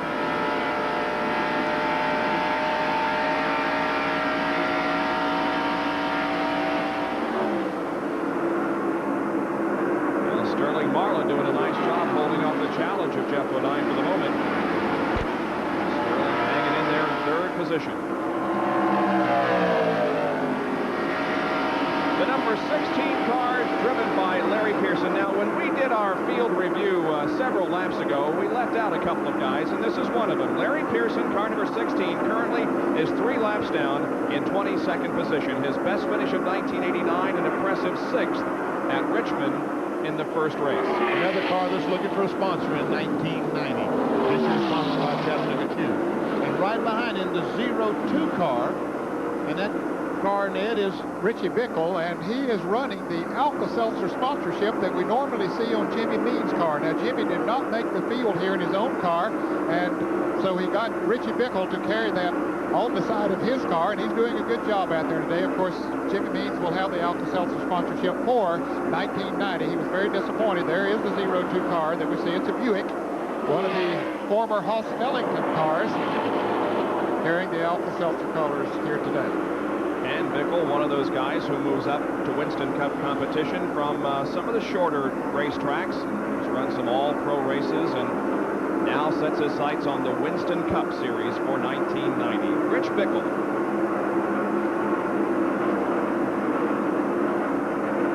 Dale Earnhardt continues to lead with 266 laps completed. Rusty Wallace is right there, 2 laps down in 15th spot, and Darrell Waltrip in car number 17 has moved to 5th spot. You're watching live action from Atlanta International Raceway in the Atlanta Journal 500. We'll have more right after these messages. Purolator, exceptional protection for exceptional vehicles like yours. 1988 Atlanta International Raceway. Barry Dotson, Rusty Wallace's crew chief, is trying to bring Rusty his first Winston Cup championship. But Bill Elliott's crew knows they have the upper hand, a 79-point lead. Rusty has the pole as the field takes the green flag for the final race of the year. Rusty must win this race and hope Elliott finishes lower than 18th to win his first Winston Cup title. Elliott has started from 29th and is having a conservative drive. Each did what he had to do. Pit crews gave their drivers good stops. Elliott never led a lap in the contest. Rusty, on the other hand, led the most laps and went on to win the race, finishing ahead of Davey Allison, Mike Alexander, Ricky Rudd, and Darrell Waltrip. Elliott came home 11th, and that was good enough for the title. Rusty did all he could, but wound up 24 points short. Bill Elliott won his first Winston Cup championship, putting his name in the stock car racing record books. A reminder at 4:30, the New York Jets against the Indianapolis Colts as ESPN's NFL coverage resumes Eastern Time, 8 o'clock tonight here on ESPN. Well, Davey Allison is headed for pit road, and this is certainly not a scheduled pit stop. No, he slowed down coming off of turn 2 to a very slow pace. He is going to his pits, though, but he has coasted all around the racetrack, and I don't think he's out of gas. He was shown in 14th position for coming in, so again, this helps Rusty Wallace if he should drop out of competition. They're changing rubber on the left side of that car. But there's some smoke coming out from underneath the left side of the car. They had some problems earlier. During the caution flag, they had a string out checking the toe in on the car to be sure that the wheels were in alignment and everything. They sent him on back out. Dale Jarrett going out after having made a pit stop. That was a regular pit stop for Jarrett, but there must have been something wrong with the suspension there on the left front. So we see Davey Allison still in the pit. You know, we've been talking all afternoon about money. The Winston Cup worth $1 million, the Unocal money worth $410,000. But there's other money that's going to be passed out at the NASCAR banquet in a couple of weeks from other products. Right, Jerry? Indeed, you are right, Bob. In fact, there are 36 different accessory and contingency companies that will scatter some $1.8 million. You're taking a look at some of them. The STP filters here, the Simpson Race Products, the fine folks from Gillette Right Guard. You're seeing down here the Champion Spark Plugs, along with Sears, who sponsored the Rookie of the Year. Goodies Headache Tablets, one we always use at ESPN, of course, and the Van Camps Award, the Van Camps Determination Award for the driver who has the highest finish and yet to win. The Heinz Ketchup Awards here for the driver who has the best improved position. The Gatorade Circle of Champions, and of course the Busch Beer Award for the driver who wins the most poles. $1.8 million being settled today among these 36 different accessory and contingency companies. Bob? All right, and speaking of STP, the STP Pontiac is in the pits. The hood comes back down on the car. Richard Petty has won more races than any other active driver here at Atlanta International Raceway, 6. He had problems in the early going this afternoon, however, and it appears as if they're pushing the car behind the wall. You talk about someone wanting the season to be over. Mark Martin made that mention a moment ago. Here's a guy, Richard Petty, I'm sure is glad to see 1989 come to close. Been a tough season for him, no doubt about it, but he's looking forward to 1990. Michael Waltrip just came out of the pits a moment ago, the Country Time Lemonade Pontiac. That was the second time that he had been in the pits in the last 5 or 6 laps. He had changed right side tires earlier, then came in, changed left side tires. He must have had a vibration or something, but he should be set to go the rest of the way. But Michael had been running as high as 5th position before these pit stops. Rusty Wallace and Derek Cope side by side, and we think that might be the position. It is for 15th position, as a matter of fact, and Derek Cope passes Rusty Wallace. So Rusty now goes back to 16th, and he is right on the edge of what he needs to win the championship. But Davey Allison has dropped out since your run down there, Bob, so Rusty would still be in 15th. That will move Derek Cope into the 14th position, and Michael Waltrip, as a result of his 2 pit stops, also is probably behind those 2 drivers now. We don't have any specific information, but updating you on the situation regarding Grant Adcox, who was involved in a crash here earlier in the race. He was airlifted to Atlanta Baptist Hospital, and the only word we have from the NASCAR officials is that his condition is grave. We hope that everything goes well with Grant Adcox, but right now NASCAR says his condition is grave as he's on his way to Atlanta Baptist Hospital. Dale Earnhardt with 1 more pit stop to make. Should this race go green the rest of the way, he can. Here's Rusty Wallace coming in the pits. Indeed, Rusty Wallace comes in for a stop on lap 279. Jerry Punch will call this stop. Here he comes, Jerry.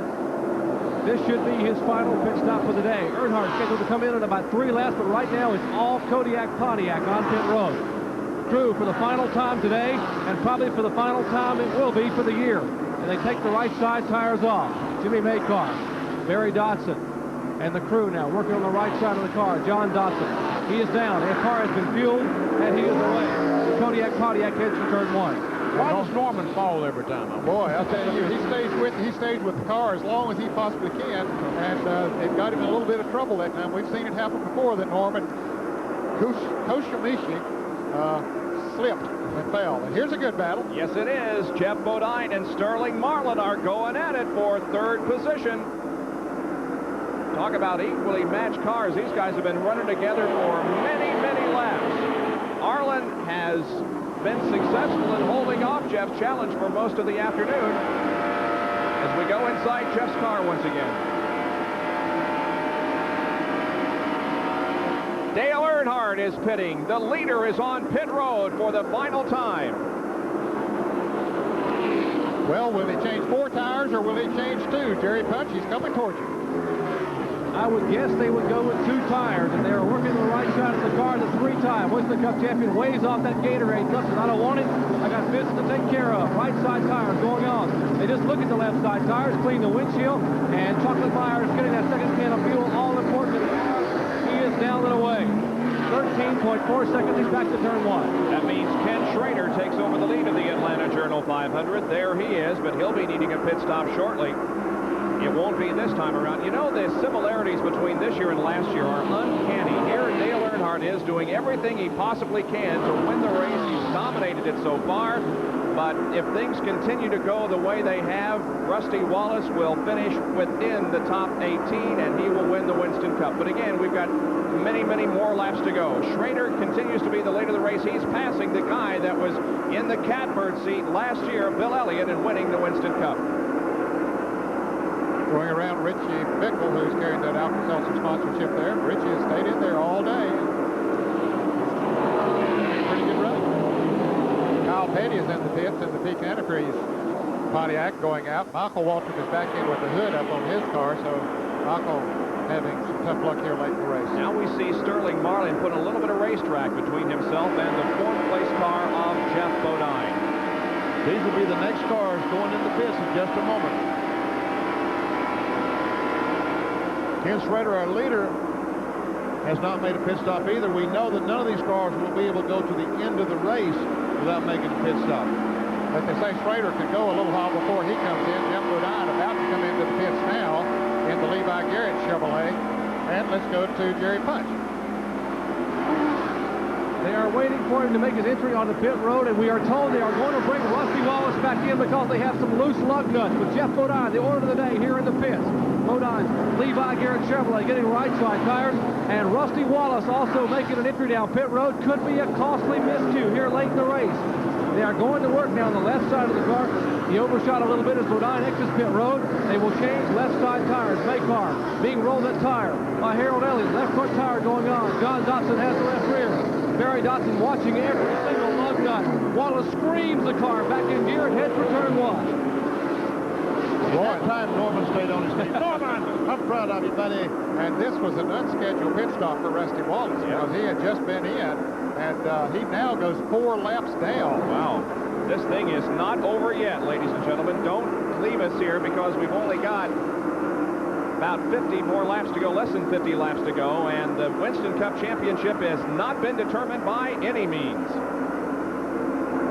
So now when the other leaders make pit stops, when Ken Schrader, Jeff Bodine has already made one, when Schrader makes a pit stop and Sterling Marlin, Wallace might not be 3 laps down, but let's update the man the fact that when Dale Earnhardt made his pit stop, he stayed in the lead lap. Jeff Bodine is a lap down to Ken Schrader right now.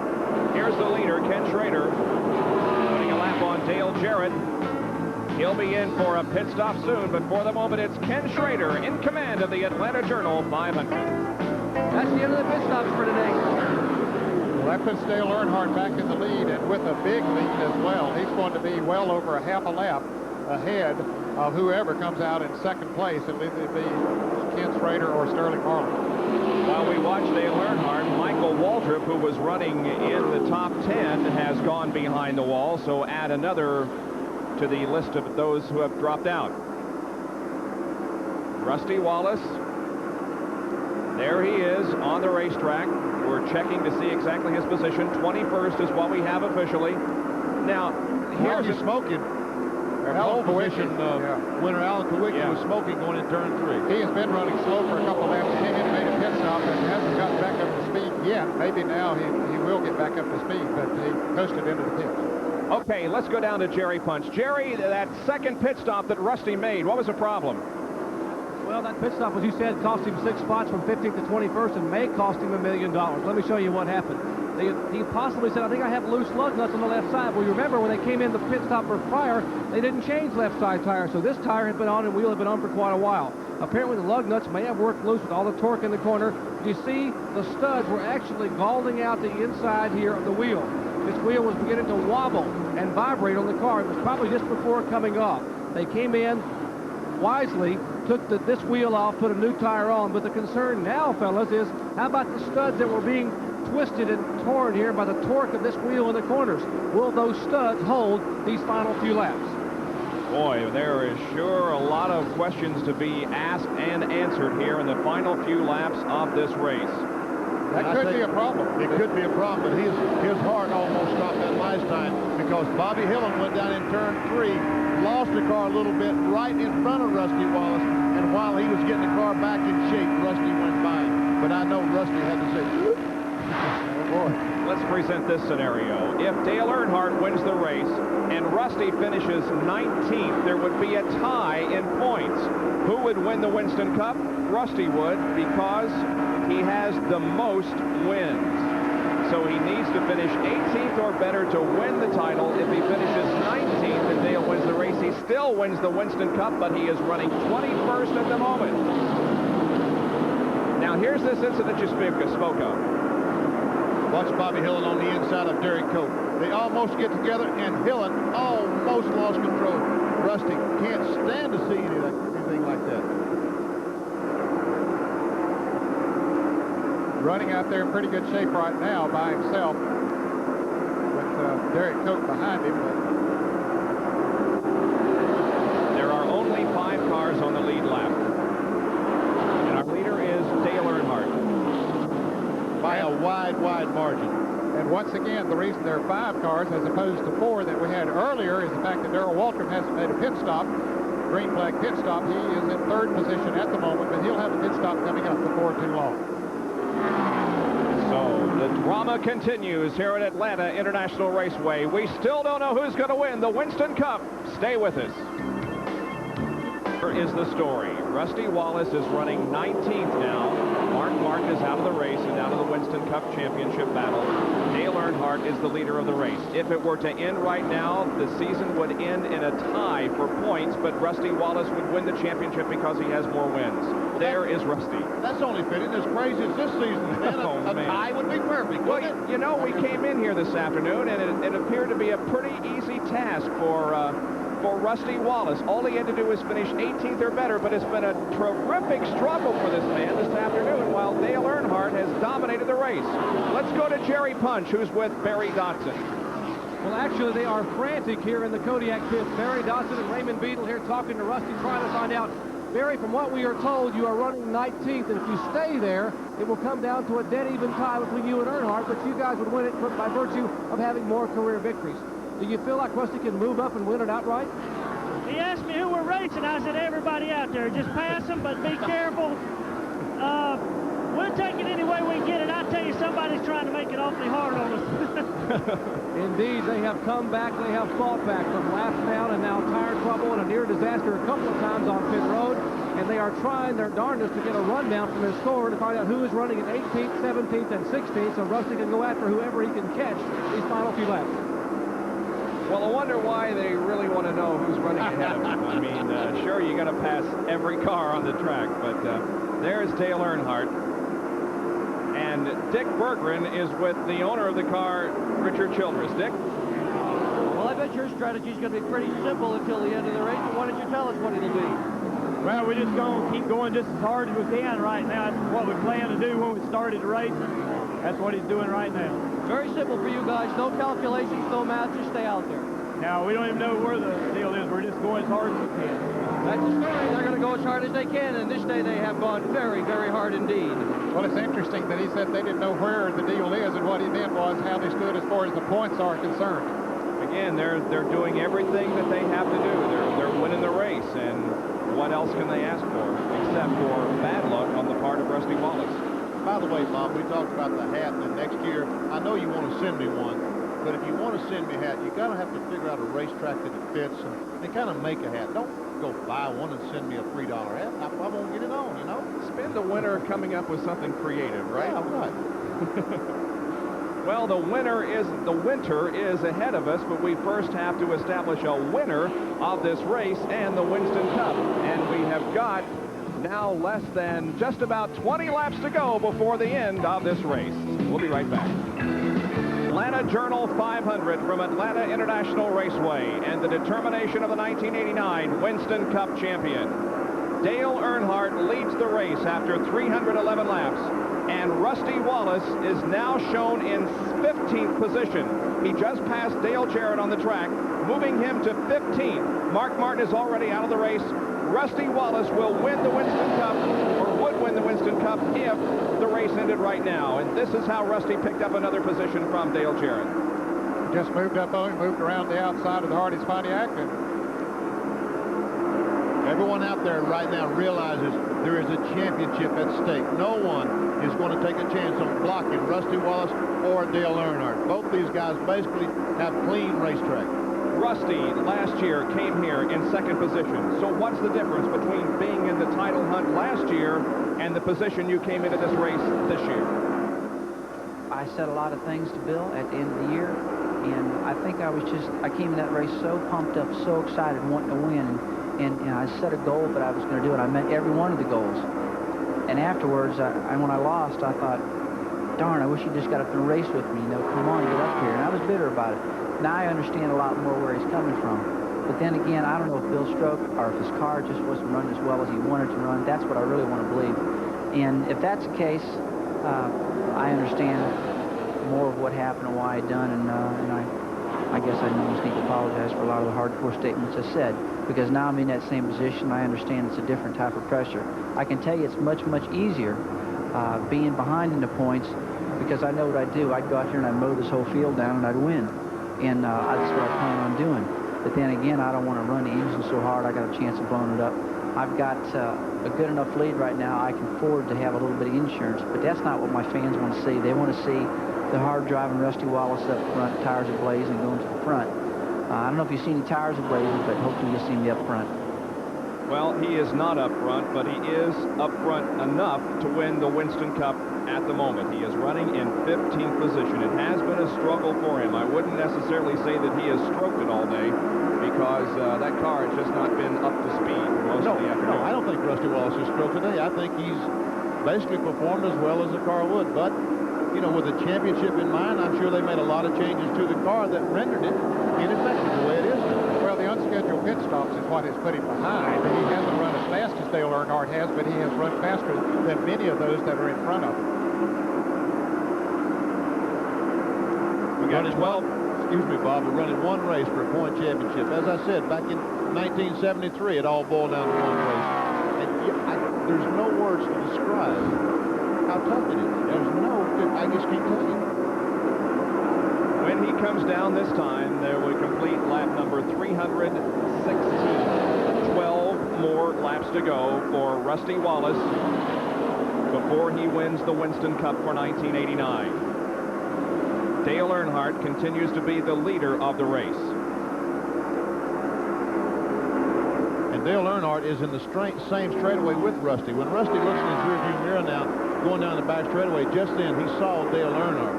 And I think that he probably wants to keep Earnhardt from passing that other time. It probably would be wise just to slow down a little bit and let Earnhardt go. But, you know, your pride will not let you just move over and let your competitor go by you.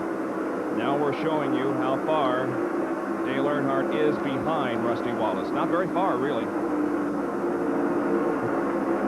10 laps to go. 10 laps to go in the 1989 Winston Cup season. It'll be all over until Daytona Speed Weeks of 1990. Will ESPN be back in 1990? You bet we will. We'll be at Rockingham and have the same races that we've had this year on air.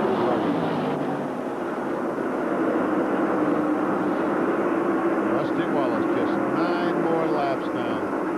9 more for $1 million and a trophy that says you are the 1989 Winston Cup champion. Rusty Wallace won his first race of 1989 at Rockingham. He won at Richmond. He won at Bristol, Watkins Glen, Michigan, and Richmond. He's not going to win this race here this afternoon, but he could very well be the Winston Cup champion. There are 8 laps to go. There is Barry Dotson, the crew chief on the car. saying a prayer, hoping that the next 8 laps go very quickly. There is Richard Childress, who is giving instructions to his driver. Dale Earnhardt, you've done everything you possibly could this afternoon to win the Winston Cup. You have dominated this race probably as much as any race we have seen this year. Yeah, he sure has. It's reminiscent of Dover back in September. By the way, Bob Jenkins, it has been a fantastic year for me. I've enjoyed it very much. Ned, Jerry Punch, Dick Bergen, and Jack Arute, and all you guys down in the truck, everybody at ESPN. Thanks so much for making my first year doing this a very enjoyable year. Well, it's been a pleasure working with both you and Ned and Jerry and all the other guys on the crew. It's a hectic schedule we keep, but we have a lot of fun doing this.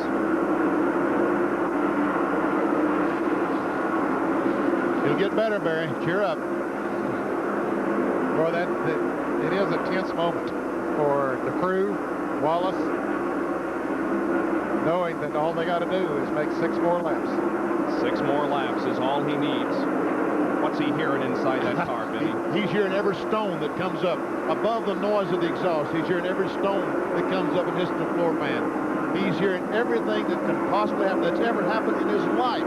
That dirt track 15 years ago, he remembers that thing and put him out of the race. Could that be the thing that's going to put him out of this race? Let's go to Jerry Punch with Barry Dodson.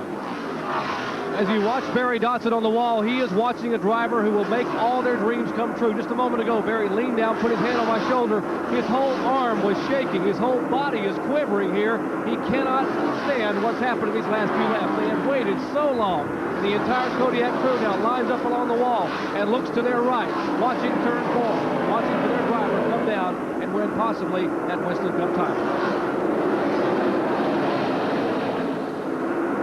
There are now just 4 more laps to go.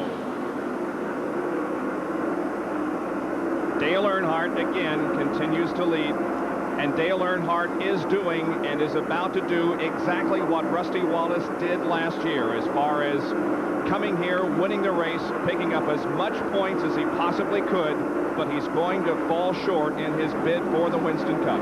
It's unbelievable how 1989 is parallel in 1988 as far as this last race, the Atlanta Journal 500. 325 laps on the scoreboard. 3 more laps. 3 more, and Dale Earnhardt will have won the Atlanta Journal 500, and Rusty Wallace will be the Winston Cup champion if it all stays together for 3 more laps. If you're just joining us, Mark Martin dropped out of the race with a blown engine and fire in the car. He will finish 3rd in the Winston Cup points, worth $225,000. Dale Earnhardt will win this race and finish 2nd in the points. Next time around, the white flag will be displayed to Dale Earnhardt.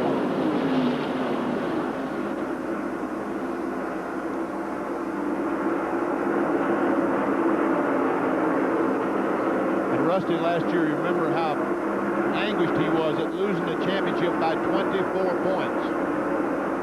If Dale Earnhardt is going to lose by about 9 or 12. 12.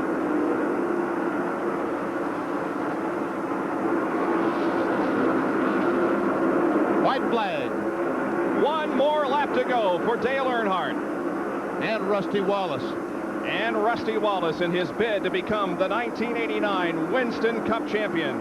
He is about to put his name in the record books among the greats.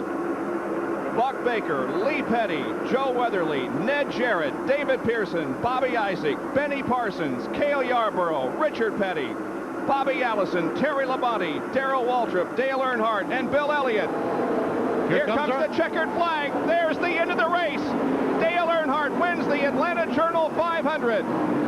But Rusty Wallace has become the 1989 Winston Cup champion. Bob, he is the 20th different driver to win the championship since it all started back in 1949. Here comes Rusty Wallace finishing that last lap. It's official now. There he crosses the line. Rusty Wallace wins the Winston Cup.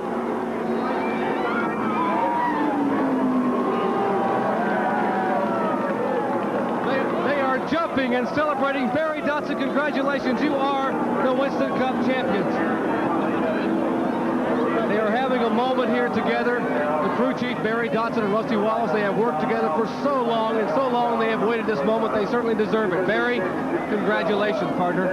Well, I'm not sure we won it. I tell you, the way the day's gone, it's just, I told you a while ago, I said somebody's testing us. Rusty said, I can't believe it the way the day's gone. We didn't lay back. We did as hard as we could. We just kept having to overcome all kind of obstacles. I just want to thank everybody involved, every individual on the Blue Max team. Say hello to Al and Evelyn back home. They know what I mean. And we love everybody, and I tell you, we got kicked back all year and kept fighting back. And that's why we're champions. No doubt about it. And take a look at the cap he's wearing here. It certainly is fitting. 1989 Winston Cup champion. They come over and put it on. Barry Dotson, congratulations. And all the Kodiak crew, everyone celebrating here on pit road as they are, again, congratulating what a supreme effort this Raymond Beetle team has put forth this year. Bob?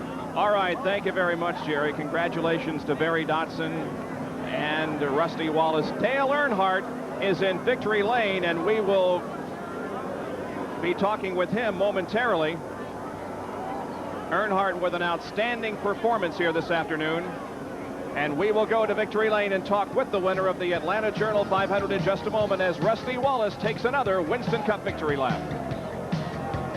Wallace has climbed out of his car and now climbs in a convertible for a victory lap around Atlanta International Raceway. He has won the Winston Cup for 1989, finishing in 15th position and ending up 12 points ahead of Dale Earnhardt.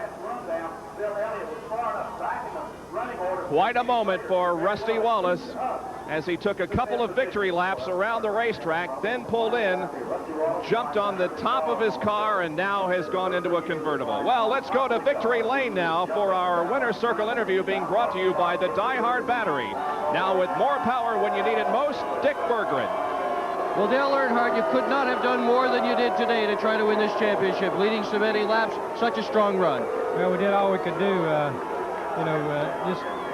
If he didn't have enough trouble, we ran hard as we could go, and I want to thank everybody for the good job they did today and all year, the Goodwrench guys, and good year, and it's AC and everybody that helped us this year. They did a good job, and I'd like to thank all my race fans out there. They stood behind us all year, and it's been a good year for us. We're looking forward to Christmas now and the 1990 season. And you still got a smile on your face, jumped out of the car and waved at the crowd, and they gave you a big round of applause. Well, that's all you can do now. You win the race, but you run second, so we did all we could do. If we just hadn't had that bad luck at Charlotte, I think we'd have been okay, but just don't win championships.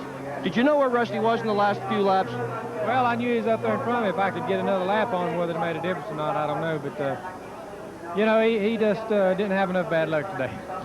Well, Dale Earnhardt, victory lane, he didn't have enough bad luck either, but he had some great luck in order to wind up here. His wife Teresa's with him. You're going to go hunting tomorrow and let all this go by. Yeah, we're going to go relax now. Okay, Dale Earnhardt's going to take a couple of days off. He's going to get a kiss from his wife right now. Well deserved. Been a great season for Dale Earnhardt. This is the reaction that Rusty Wallace had when he got out of his race car underneath the banner showing him as the 1989 Winston Cup champion. He wasn't a bit happy, was he? Let's go to Jerry Punch. Well, you saw Rusty leaping in the air. This is old Whitney, the car that carried him to 4 out of 6 wins last year and now has carried him to a Winston Cup championship. Take a look at the top. He tried to take care of this thing all day long and nurse it to 328 laps, and on that final lap he jumps out, caves the top end, jumped down across the hood, jumped right on top of this big bear's face, and caved the front hood into the Pontiac. I guarantee you this hood will probably live forever in the living room of Rusty Wallace as a memento of his first Winston Cup championship. We'll be coming to Rusty Wallace momentarily as we talk to him. He's taking that victory lap. We'll be back here in just a moment, and we'll get him out and talk to Rusty Wallace, 1989 Winston Cup champion. All right, there is Rusty in the convertible taking the victory lap. Our top 20 finishers: Dale Earnhardt, Ken Schrader, Jeff Bodine, Sterling Marlin, and Darrell Waltrip. 6 through 10, Kyle Petty, Bobby Hillen, Morgan Shepherd, Neil Bonnet, and Lake Speed. Finishing in 11th was Derek Cope. Ernie Irvin was 12th, Alan Kowicki 13th, Ricky Rudd 14th, and Rusty Wallace finished 15th. Then 16, Dale Jarrett, followed by Harry Gant, Rick Wilson, Larry Pearson, and Hud Strickland. We'll be back with more in a moment. change in the top 5. Dale Earnhardt was the winner. Jeff Bodine finished second, followed by Sterling Marlin, then Ken Schrader and Darrell Waltrip. The top 5 finishers in the Atlanta Journal 500. Our continues. Rusty Wallace still in the convertible, being taken around Atlanta International Raceway. He has won the Winston Cup for 1989. Let's go down for a conversation with Richard Childress. Well, it was a good day and a good year. You came ever so close. Yeah, you know, I'd like to congratulate Raymond Beadle and Rusty Wallace and her whole crew. And, you know, I think we've had a great year. You know, as Chevy Lumina, it did the job for us today. And with our sponsors, GM Goodwrench, behind us, they're going to know we're going to be back next year. What sort of conversations were you having with Dale in the final laps? Mostly just his speed between him and Schrader. You know, we was just trying to win the race. We knew we had to win the race to get everything accomplished, and we was right at the end. We was just concerned with Schrader. We never talked so much about, you know, where Rusty was. We never even talked where he was or whatever. Wherever he fell, that's the way it was going to go. There's a happy moment, bittersweet moment. What's it like for you? Well, you know, yeah, in a way, you know, we're tickled to death to have won the race, but, you know, we're a little disappointed on the championship. But we come in here behind and to got this close, we're still proud. I'm proud of the whole team and Dale Earnhardt and this GM Goodwrench Chevrolet. Nothing more you could do today. No, we done all we could do when we came here. They sure did, and they wound up in victory lane, but without the championship, Bob. All right, and we're still waiting for Rusty Wallace to complete his victory laps. When he does come in, Jerry Punch will be talking with him. The new 1989 Winston Cup champion, Rusty Wallace. You're looking at the 1989 Winston Cup champion, Rusty Wallace. And Rusty, congratulations, partner. Man, I'll tell you what, they never said it was going to come easy, and it sure didn't. The car just, I started off and I thought I really had a dominant car early going, or when I got ready to go. But, man, she was loose. Things weren't right. And then on the first pit stop, we came in. As soon as we came in, the caution flew and we got a lap down. And then I went out and the doggone thing, I had a flat tire. And then I came back in and I had loose lug nuts. I got 2 or 3 down, and it's just like it was going to, it's like it wasn't meant to be, you know. And this Kodiak Pontiac runs so strong all the time. It was so darn fast, and we missed today. We missed. Not too bad. We just got it. So, I mean, 12 points, man. I tell you, I lost by 24. Dale lost by 12 today, and I'm glad he won the race, and I'm glad I won the championship. Just a perfect year. Barry told us he said someone here just didn't want to make it easy for us today. That left rear tire when you came in, when they had the lug nuts loose and the thing began to vibrate, that could have cost you the championship. It could, but we got real lucky there, because when we got the tires back on, it was the best set of tires I've had all day long. And the car handled absolutely perfect from there on out. And they were giving my intervals between me and Dale, and I was pulling away from him just a little bit. I jump out in front of him to try to get my lap back, and I lead him for about 60. That left rear tire when you came in, when they had the lug nuts loose and the thing began to vibrate, that could have cost you the championship. It could, but we got real lucky there, because when we got the tires back on, it was the best set of tires I've had all day long. And the car handled absolutely perfect from there on out. And they were giving my intervals between me and Dale, and I was pulling away from him just a little bit. I jump out in front of him to try to get my lap back, and I lead him for about 6-8 laps, and he'd come and get me again. I drove my guts out, do everything I could, and because, man, I wanted to win this thing. I wanted to win the race and the championship and everything, but hey, I'm not greedy. I'll take the championship. I'd like to thank Goodyear, Kodiak, Mobil 1, AC Spark Plugs, and all the sponsors, Oakwood Homes, Mac Tools, everybody for what they did for us this year. At the beginning of the show, we said his career began here at Atlanta on March of 1980. What a way to close out the decade. Rusty Wallace wins it where it all began, the 1989 Winston Cup champion. And our congratulations from all of us here at ESPN to Rusty Wallace, who won the championship here this afternoon. Well, soccer is coming up next here on ESPN, and at 8 o'clock tonight, the Colts and the Jets, NFL here on ESPN. It's been a wonderful, memorable year for us here at ESPN in the 1989 Winston Cup season. Here are a few memorable moments from the season just passed.